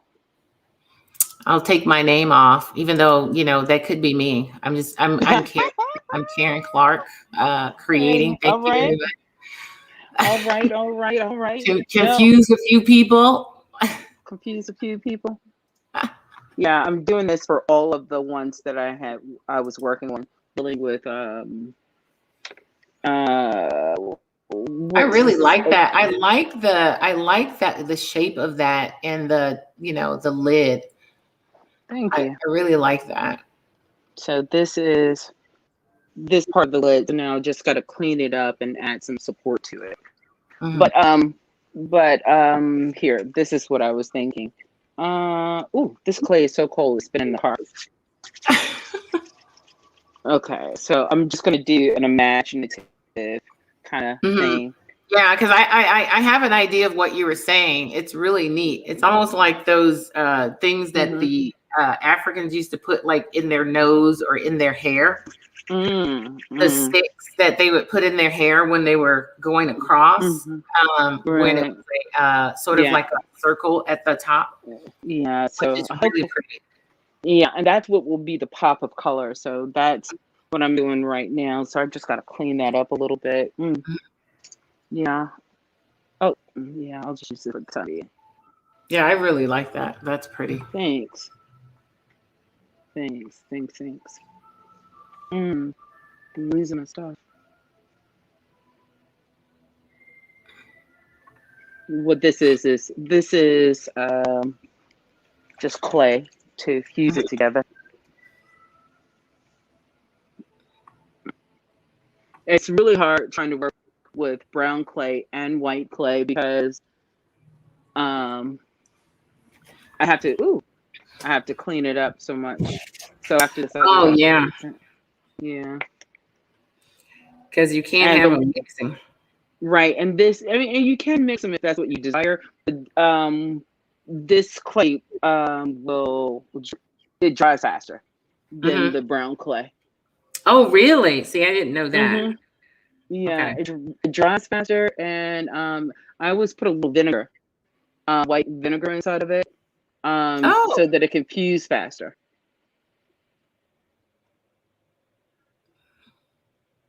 Interesting. A little vinegar makes it fuse a little quicker.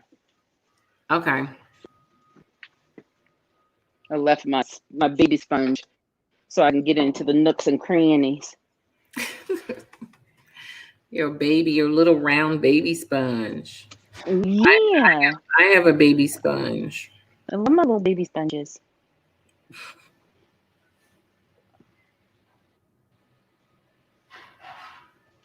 It's so interesting how when you're working with stuff, how you just keep coming up with the next thing. It's like, woo, Okay, so what's next? Oh, I got it. Oh.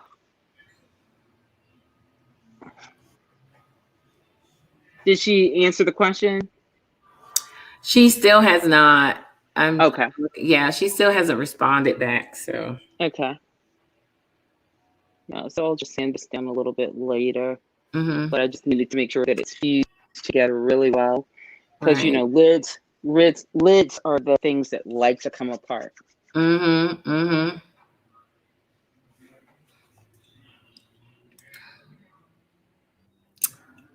Yeah, I was hoping she'd get back to us, but not yet. She might get That's back okay. a little Yeah. later, which will be good. Yeah, it's But I okay. think it was this piece. I think you were showing this one when Okay.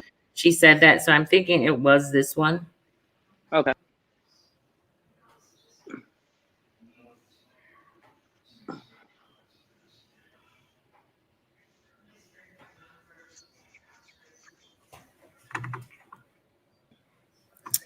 I wonder if Pancho's going to give us some music.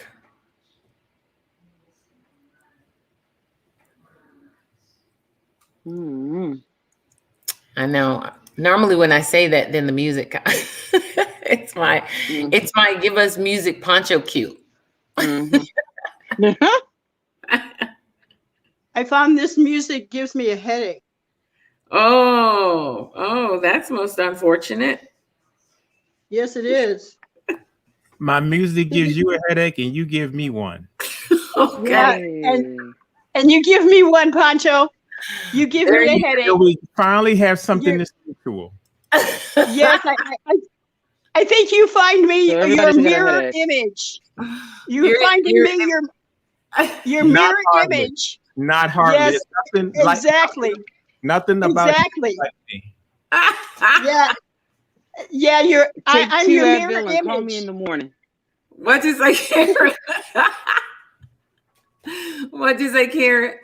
I say take 2 Advil. Take. Let's go even further. Let's get some BC. Knock it out. Ooh, BC will tear up your stomach. Tear your stomach lining out. Let me tell you, but it works fast. I know, but it'll tear your stomach lining out. Don't use Not that. all the time. No, Not don't all use the that time. stuff. Don't Oh, use okay. that. Okay. I hear you. Okay. So Pancho, kick that beat. Okay. Bump, bump, bump, banana. And besides, he did a new mixtape.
Oh, let me take my jacket off and start working.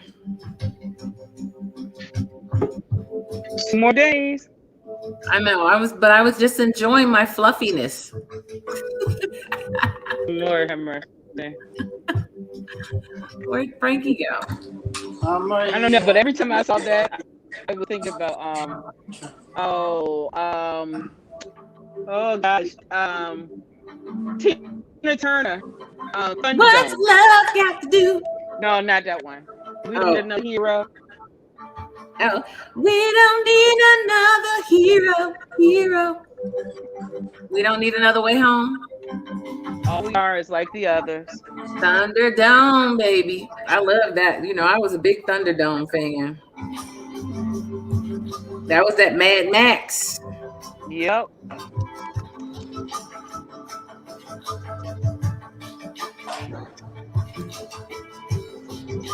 How's everybody doing tonight? Hey, Frankie. Good, Frankie. Oh, Frankie. Trying to stay warm here. Frankie, I was looking at your Facebook page. Okay, let's see if I say this properly. Hola, mi nombre es Karen. ¿Cómo estás? Did I say it right? Huh? Which one? What? You speak Spanish, right? Oh, yeah.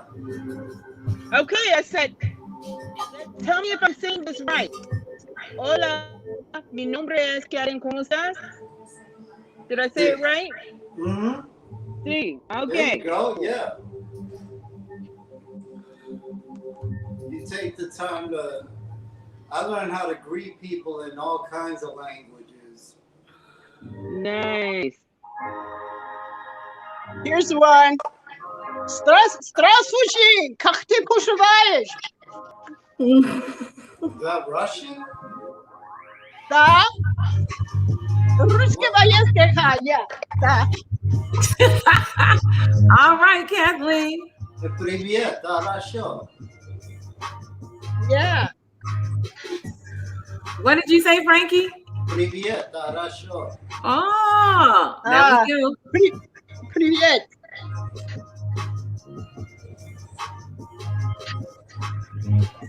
I'm not fluent though. I just take the time to learn the different countries as an artist.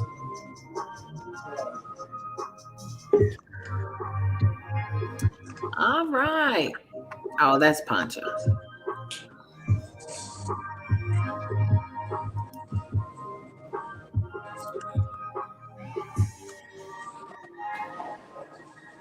All right, the room is filling up.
Did you guys hear how many paintings has been created already?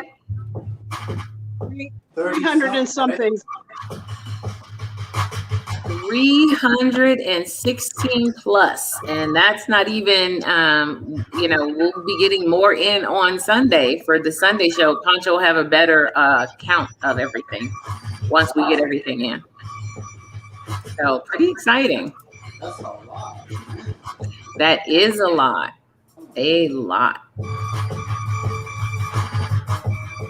But it just shows how amazing you guys are. And that's not just paintings, that includes sculpture and jewelry. Mm-hmm. Sculptures, jewelry, what is it? Assemblage, collages, found objects.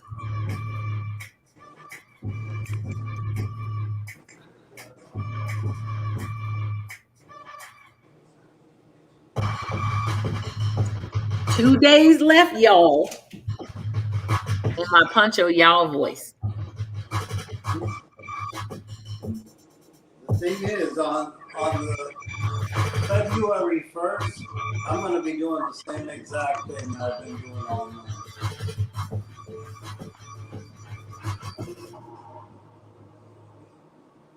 What are you going to be doing on February 1st? From the same exact thing I do every day. I paint, I draw. Exactly, and that's because that's what you're supposed to be doing. Nothing changes, God willing. I mean, Only you won't be on screen, right? yeah. My lifestyle won't change. It's still the same thing.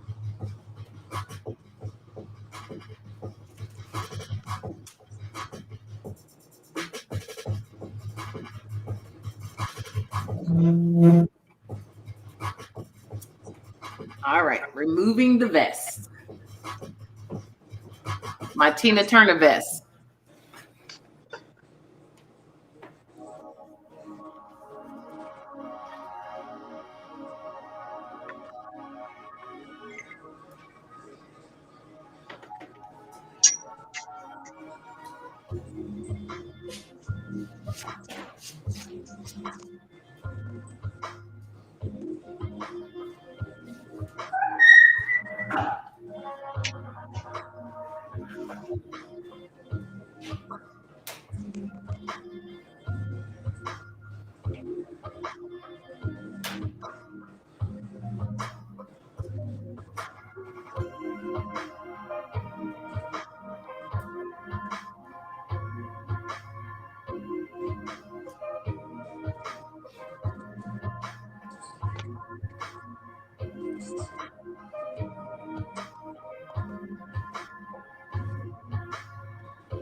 What you eating, Frankie?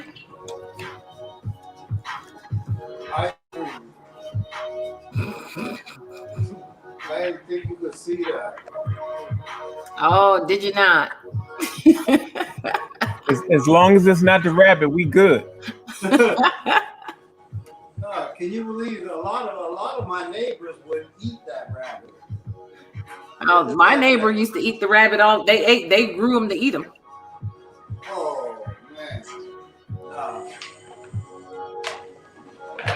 don't get into this. They had a nice little rabbit hutch. Well, he was a hunter, so there was meals for them, until the wife and daughter start naming them, and then that was the end of that.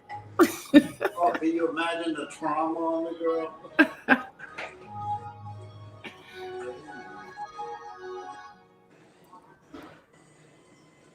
I don't know. People who hunt for food don't have much trauma when it comes to eating things. Oh no, of course not. Once it's a done deal, but when you name it, something different. I got a complicated relationship with this rabbit.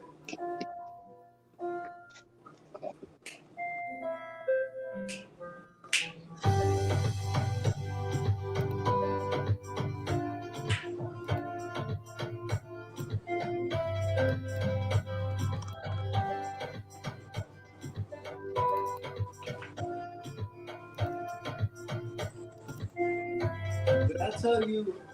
I think I spent over a good hour this morning trying to come up with themes, names. I was just at a loss. Like I couldn't. It's hard. Not an easy thing to do.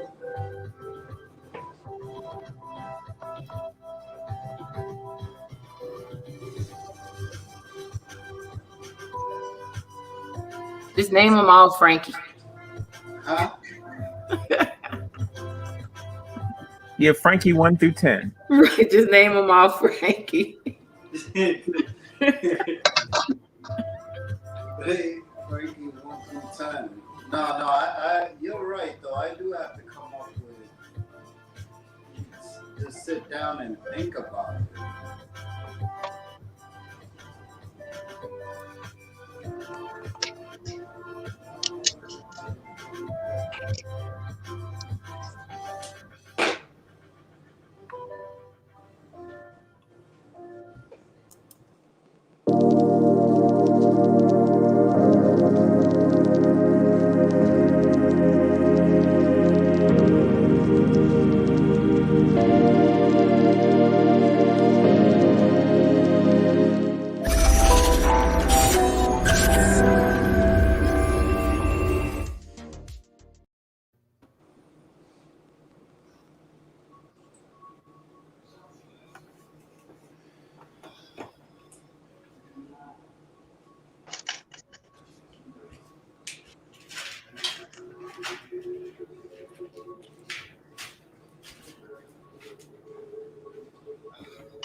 Hey, Ryan. Hey, Is that your new studio space? it is. Mm.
All right, Deborah. Hey, Deborah, I see you got that piece laid out.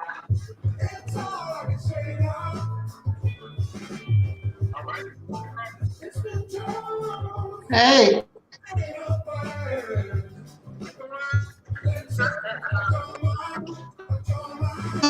Eddie.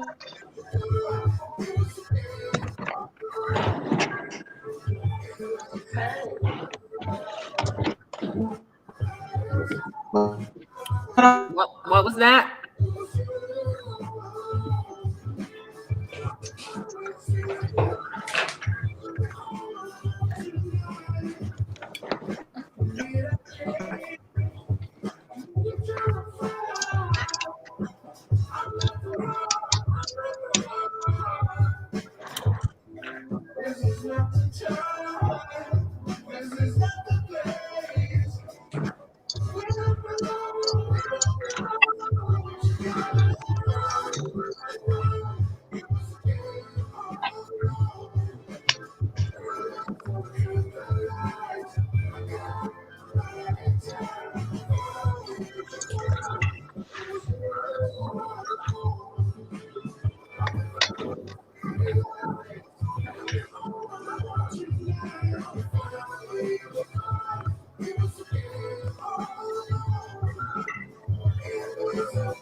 Well, want to let you guys know we will be doing an earlier day tomorrow.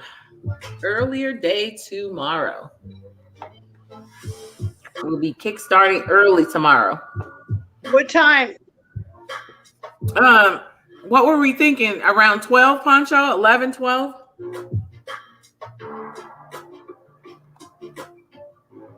I think noon is fine. So around 12.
I really like those palette pieces, Pancho.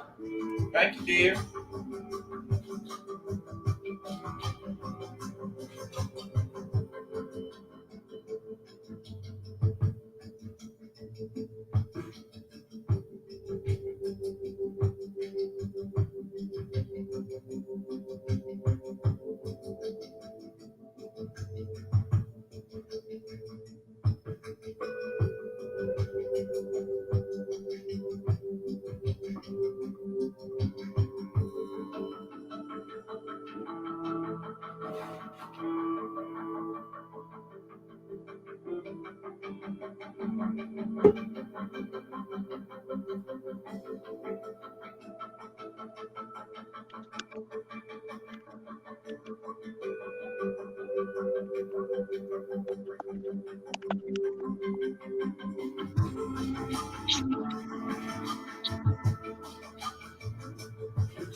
Hey, Michelle. Hey, how's everyone holding up? Oh, it looks like they're doing pretty good.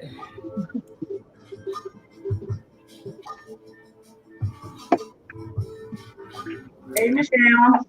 Hey. Sorry. How's everyone? There we go.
Louise. Yeah, Louise. I'm here. This thing is dated 2001. I know. When I dug it, when I saw it, I just had your name on. Okay. Because I was going through. It's been waiting for me all those many years. It was waiting for you. The one that Poncho has was, I put it in the drawer. And so Poncho we were going through my studio. And Poncho was like, "What's in your drawers?" And so I went through the drawers, and there was this big. Poncho has a 40 by 60 piece I sent him. So the piece that Poncho has is really, it's a 40 by 60, and yours is I think, not sure, but I think it's a 60. It's a 60, but I can't remember the width. And so I did two. One's a horizontal and one's a vertical, and you got the vertical piece. So Pancho was like, go through and find stuff that you haven't finished or haven't done, and this one I had, but it was a revisit. When I saw it, it just had your name on it. I'm like, this is something Deborah could play around with. And then, So I'm just gonna. I think I just want to touch the surface. But then having me, it's really. You could just study it. Yeah, that's why I told you to just take your time. Study it. If I look and study it, think I'm going to. I end up going another way. Right. That's why I said take your time with it. There's so many things. Okay. Because you're right. There's so many different things you could do with it. I like to do one where you just touch those and then do another one where you just go deeper into it. You want me to send you the other one? Plus that figure on the right looks like your sister.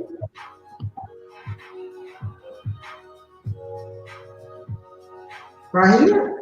When she first held that picture up, I look like Lavender is the turquoise looking figure. I don't know my right from left. I can send you the other one. This one? Yeah, that one. That's the one he's talking about. Okay. This is interesting.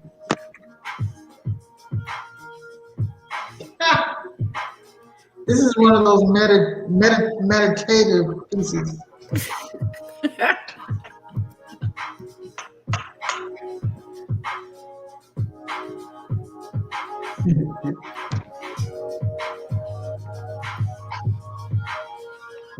So did you count how many women you saw?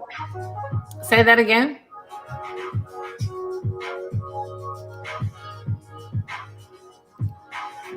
What was that, Deborah?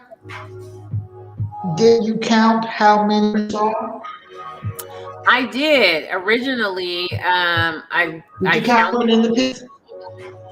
I counted how many there were, but I can't remember how many were in there though. Okay.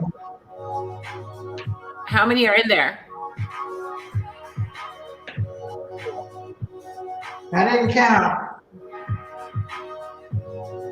I think that's the name of the piece.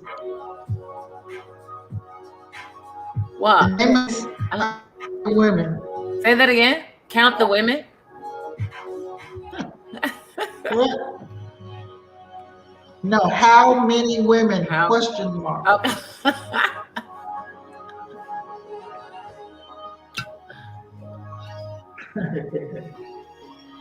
Well, originally I had named it Sisters in Unity because that was what the rings were about. But we'll see what it's like when you're finished.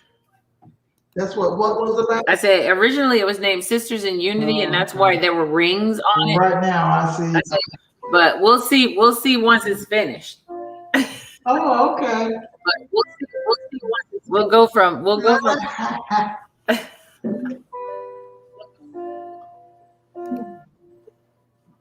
Good.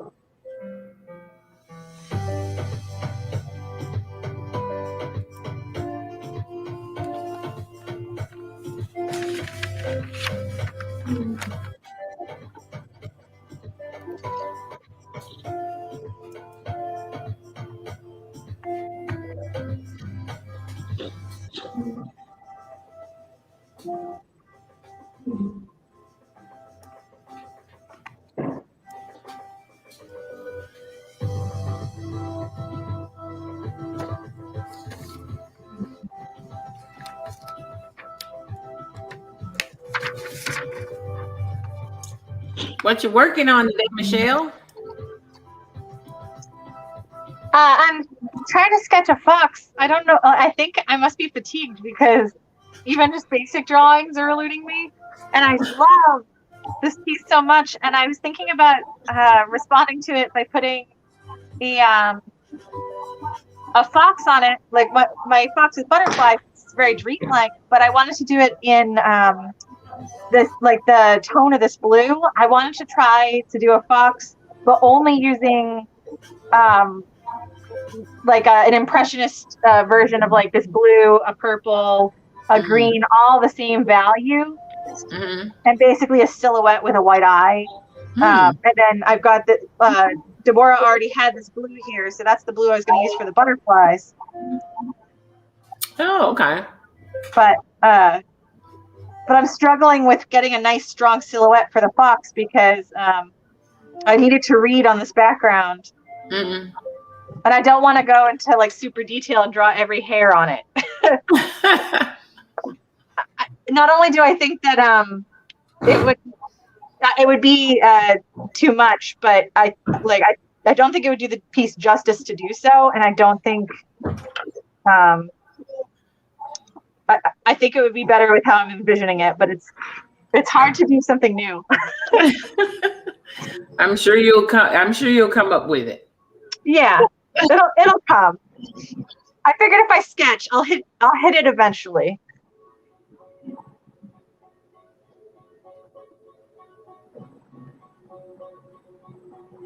Well, I enjoyed that. I hope so. I did. That was cool. I wanted to try to learn a bit from how you use color because it's so beautiful. You're breaking down. Thank you. I have this joke I made up. I tell probably 8 crimes as a kid. Oh? So I'm just regurgitating all the color.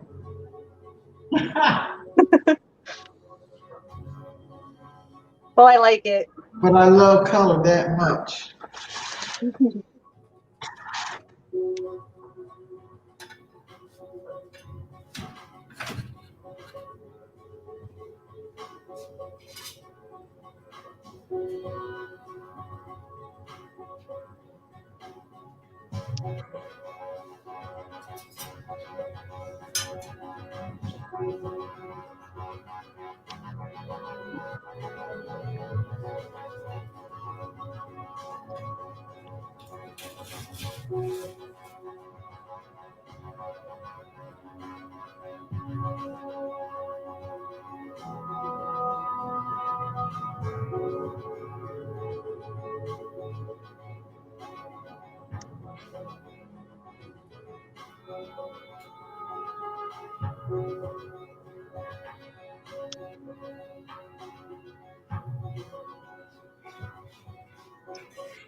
I was just looking for you, Karen. Yeah.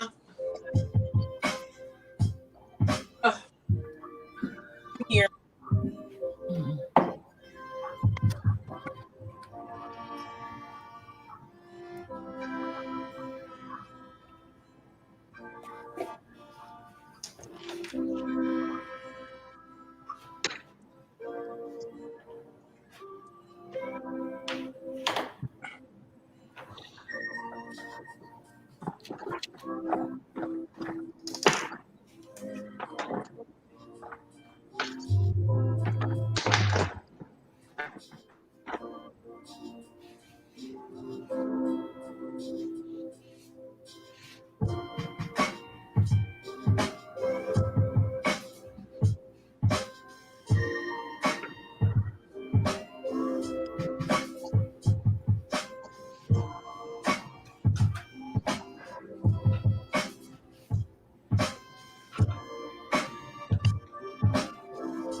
Wrapping up my night. Good night, y'all. All right, Frank, you take it easy now. See you in a few. Tomorrow, 12.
Along the way, I started realizing I did a lot of works on paper this year. I think it's just in the interest of time and all the other things I had to do. But wow, I got a lot of framing to do. Woo-hoo! I think I might be on the track of completing 60 pieces right now. And of half of those are done on paper. So that means that earlier today, I had to get myself up and go to get a few pieces scanned because I try to document my work as well as I can for this process. As you can imagine, trying to scan 30 pieces can be a bit much, but what I did in the interest of expense and everything else was that I tried to work the same size. I also made my smallest size the size of my scanner bed. That was crucial. So that's 8.5 by 12. So a lot of my creations were 8.5 by 12 because I could scan them myself. And so at least 2/3 of the images I created, I was able to scan myself. I do have a camera, the same camera that we shoot video on for the show. I shoot my pieces. I have digital lights where I get to shoot and document and capture my larger pieces. But when I'm doing pieces that are reproduction quality, like the G clays, I either use a larger than the 9 by 12, 8.5 by 12 size. I take it to a scanner here in town called Archival Arts. Jeff and I have had a relationship of at least 20, 25 years, and he's the best in the area at scanning. So my larger pieces go to him, and my small pieces I do in-house. And so I try to find ways to make imaging and documenting imaging as simple as possible. But we do, I would say, at least 80% of that in-house. And if I would hinted to say even 90% of that in-house, with that other 10% being oversized pieces. And I let Jeff do all of those for me. I want artists to really take more time to document their works. I have an image library that's crazy. People now online are looking at me and they see the work and they want me to do magazine covers, book covers. They want me to do pieces for TV sets and all kinds of things. And your image library becomes valuable. That means even beyond you selling your original, but you still have access to these images and can do what you want to do with them. And now with Photoshop and so many other technical advances, I can make 100 variations for one painting. And before I was totally, a little intimidated by the prospect of digital, but I'm fully embracing the capabilities of what digital can offer now. So the other side of this too, is that we all had a list, a work list to keep up with. As we were creating works. Some artists had challenges with titles. Some artists are sloppy when it comes to documenting their work. And it's times like this when you find out how sloppy people are.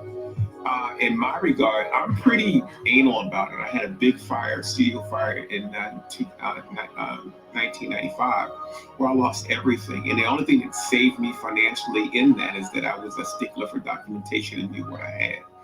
And I think even to that degree, you can always go another level. So as I was creating my pieces, I was putting down my titles, I was putting down my sizes, my mediums, and my estimated price.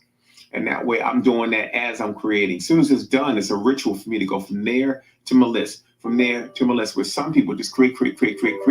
And at the end of the day, they got to go back and do this list, which is way more cumbersome than doing it as you go. And plus your titles come to you, or you can come up with other ways. I go online to get titles. I ask some of my followers for titles on certain pieces if I'm trying to gain momentum, because it's rare for an artist to create that much work in a short amount of time. But the things I'm talking about are practices that I employ, period, as a 40-year veteran in this business. As a matter of fact, this is my 41st year, counting 2021. So that's what's at stake now. That's just now tidying up. I having all of the artists submit me all of the images they created. They got to send me photographs of all that stuff, which takes time. They have to send me an updated list. That's the only way I can even correlate what they sent me to anything that's real. And so it's also a track for us to follow what was created during the quarantine, because some people were creating online. And you saw some of the stuff that was created online. But some people were creating just as much work offline as they were creating online. And then some people are going to try to be slick. And they're going to try to pad their list with stuff that's at their studio that they probably never finished. And now all of a sudden, boom, we play the game. But most people won't be honest about what they turned in. And then I have one artist that didn't turn in anything. 0. In 30 days, 31 days. And so it can go a lot of different ways. There's a lot of different reasons, but I'm going to reserve my opinion on that to the end of this, because we got 2 more days to go. But I want to switch it from who's not to who is. Some dynamite stuff was turned out. The average artist created at least 20 pieces, 25 pieces. And I think before this is over, that average is going to go up to about 30. Because artists are just creating. So When I totaled the number of pieces that artists turned in already, we were at 316. So it gives you an idea of what people are doing. So that's all I'm hoping is artists would take more time with how they document themselves, because that's probably the art that is being lost the most. They don't look at titles. They're not looking at dimensions. They're hardly describing their media, and then their pricing is always a challenge. So if they can get that right long before, see, that stuff is right and contained before it even leaves my studio. It happens before I even goes to sale. I have a list, I have a documentation of it before I even go. You know, I shoot it before it's put on the market, because by the time you put it on the market, you got to chase people down. And 9 times out of 10, artists got a whole lot of pieces that went by. And I'm not trying to say that you got to be a stickler and document everything you do. But my question is, with modern technology, why wouldn't you?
So I'm coming to the end of this collaboration with Deborah Sugar.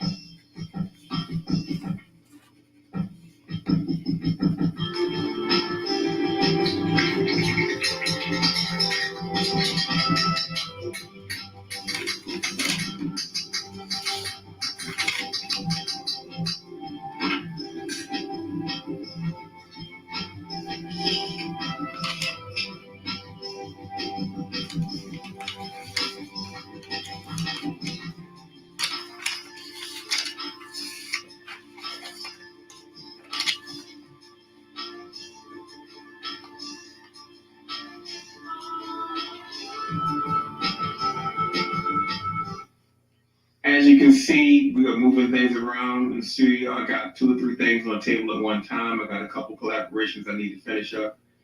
I got one more art supply store run to make, and that's just for some mounting and some framing issues for a couple of my smaller pieces. So I'll probably make that run tomorrow morning. I went and made it run to the plastic store today to find some goodies for a couple of the casted transparent masks that I did. So I'm gonna have some little fun with those. They had a few little scraps of things they don't use that much. So I'm going to try to see if I can experiment with those. So I'm going to be getting ready. There is no all night. There is no end of the night today. There is no, hey, I'm going to sign off and go home. I am right now preparing myself for the overnight studio, which will be running from 6 to 6 a.m.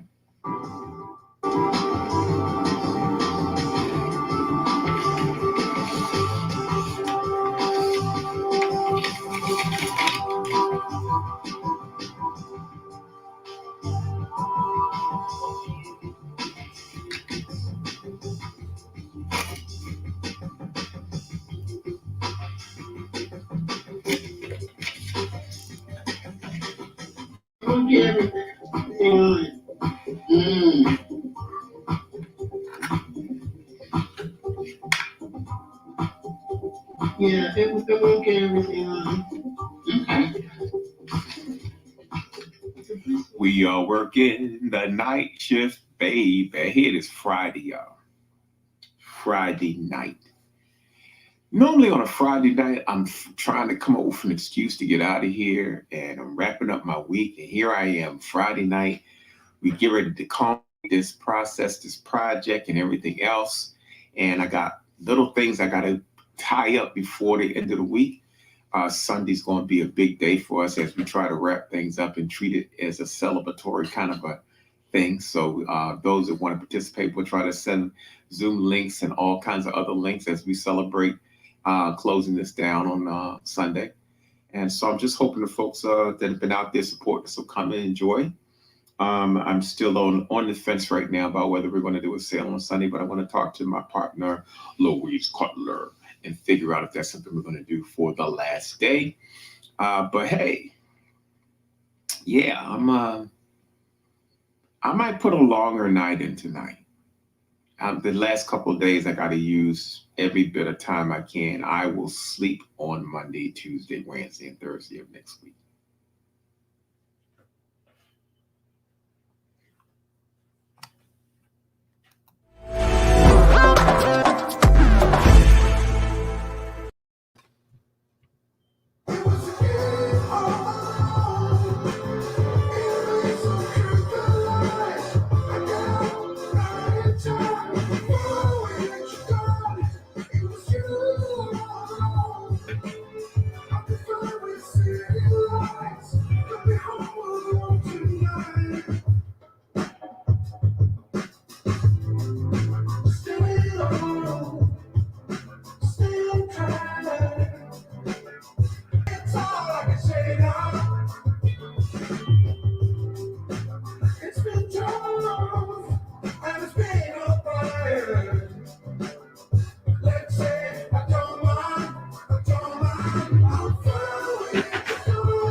And Michelle,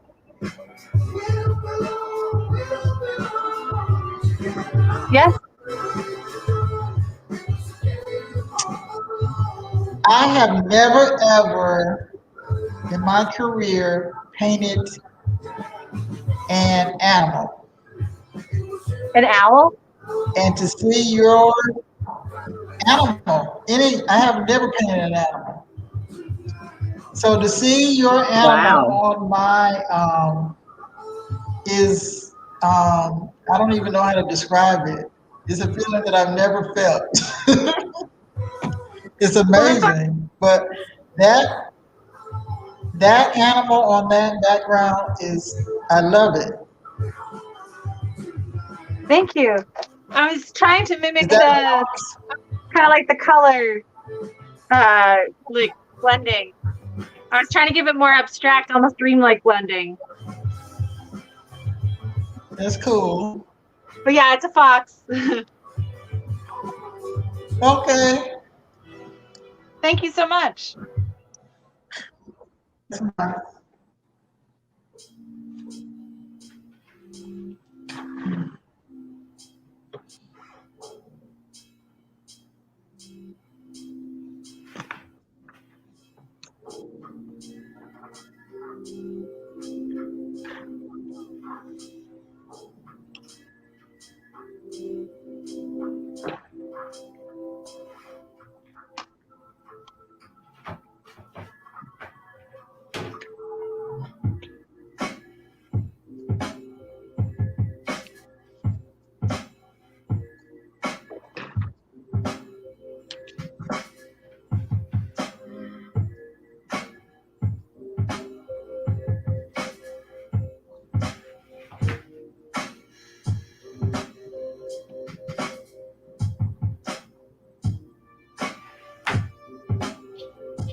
Ooh, Deborah, I like that.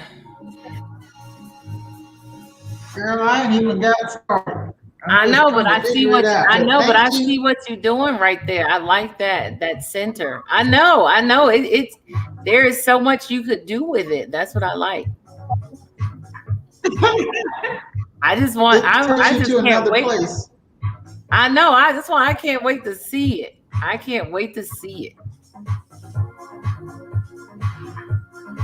So I'll do the second one you have also.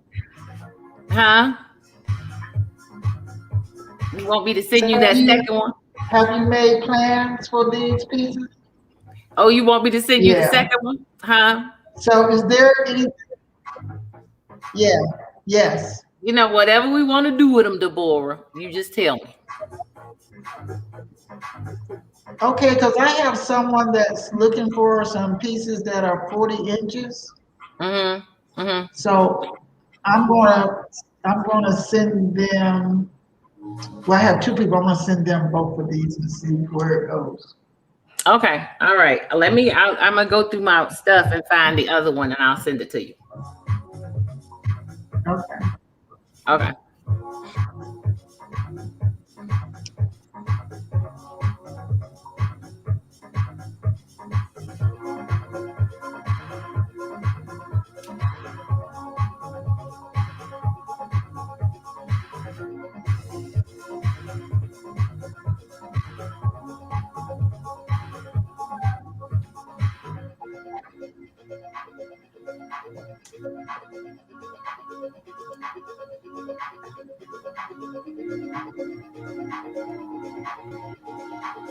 You see the red dress I put on her?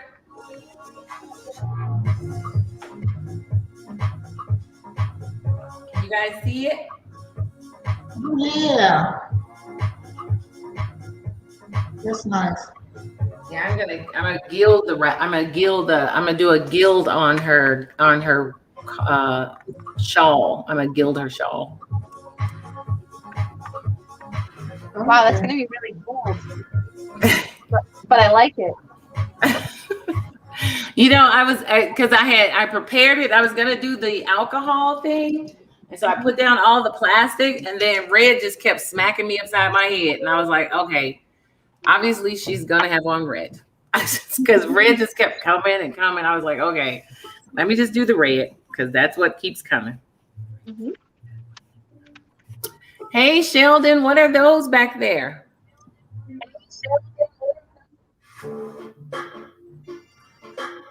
These are some panels that I painted early in the quarantine and kind of been using them as just a backdrop. But so they've been speaking to me for the last almost 30 days. Oh, okay. Finally, I'm gonna put something on them. Hopefully, get to give a better shot of it as the day goes on. Oh, okay. Okay. Well, I can't wait to see what goes on with those. I got to sit and let my red paint dry. Thank you, guys.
You know, we're always double posting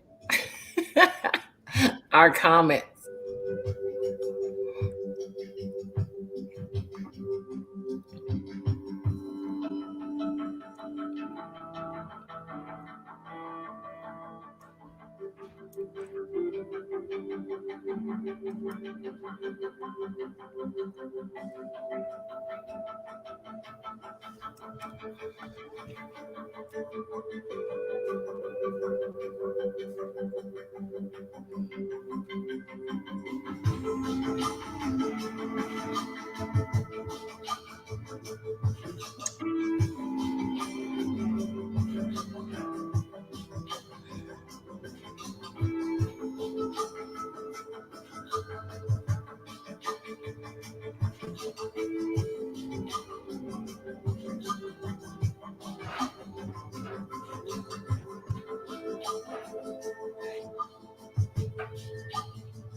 I think I finished my piece. Does anyone want to see it?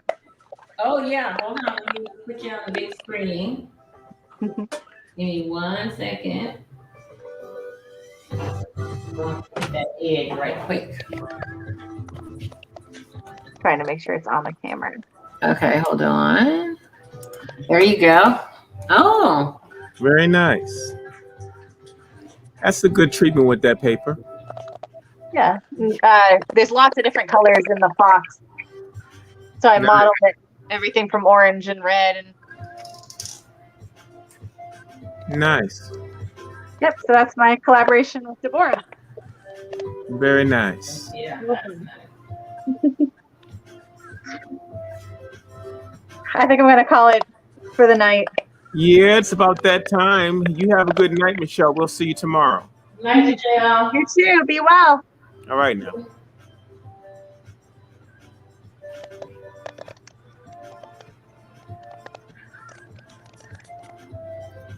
Well, everybody, we are at the 5-hour mark. It's about time for us to turn in for the day. Got a long weekend ahead of us. Yes, tomorrow early, 12 o'clock. Noon. Is that a Santa Claus? Is that a Santa Claus hat you got on, Deborah? Yes. She's a nurse. Oh, a nurse. Okay. Yeah, she looks like that's like an elf hat. No, that's like, it was one of those like World War II nurses or something. Okay. All right, y'all. It's a warm hat. Let's get ready to sign off, y'all. Everybody say goodbye. Goodbye. We will see you in the AM. Tomorrow.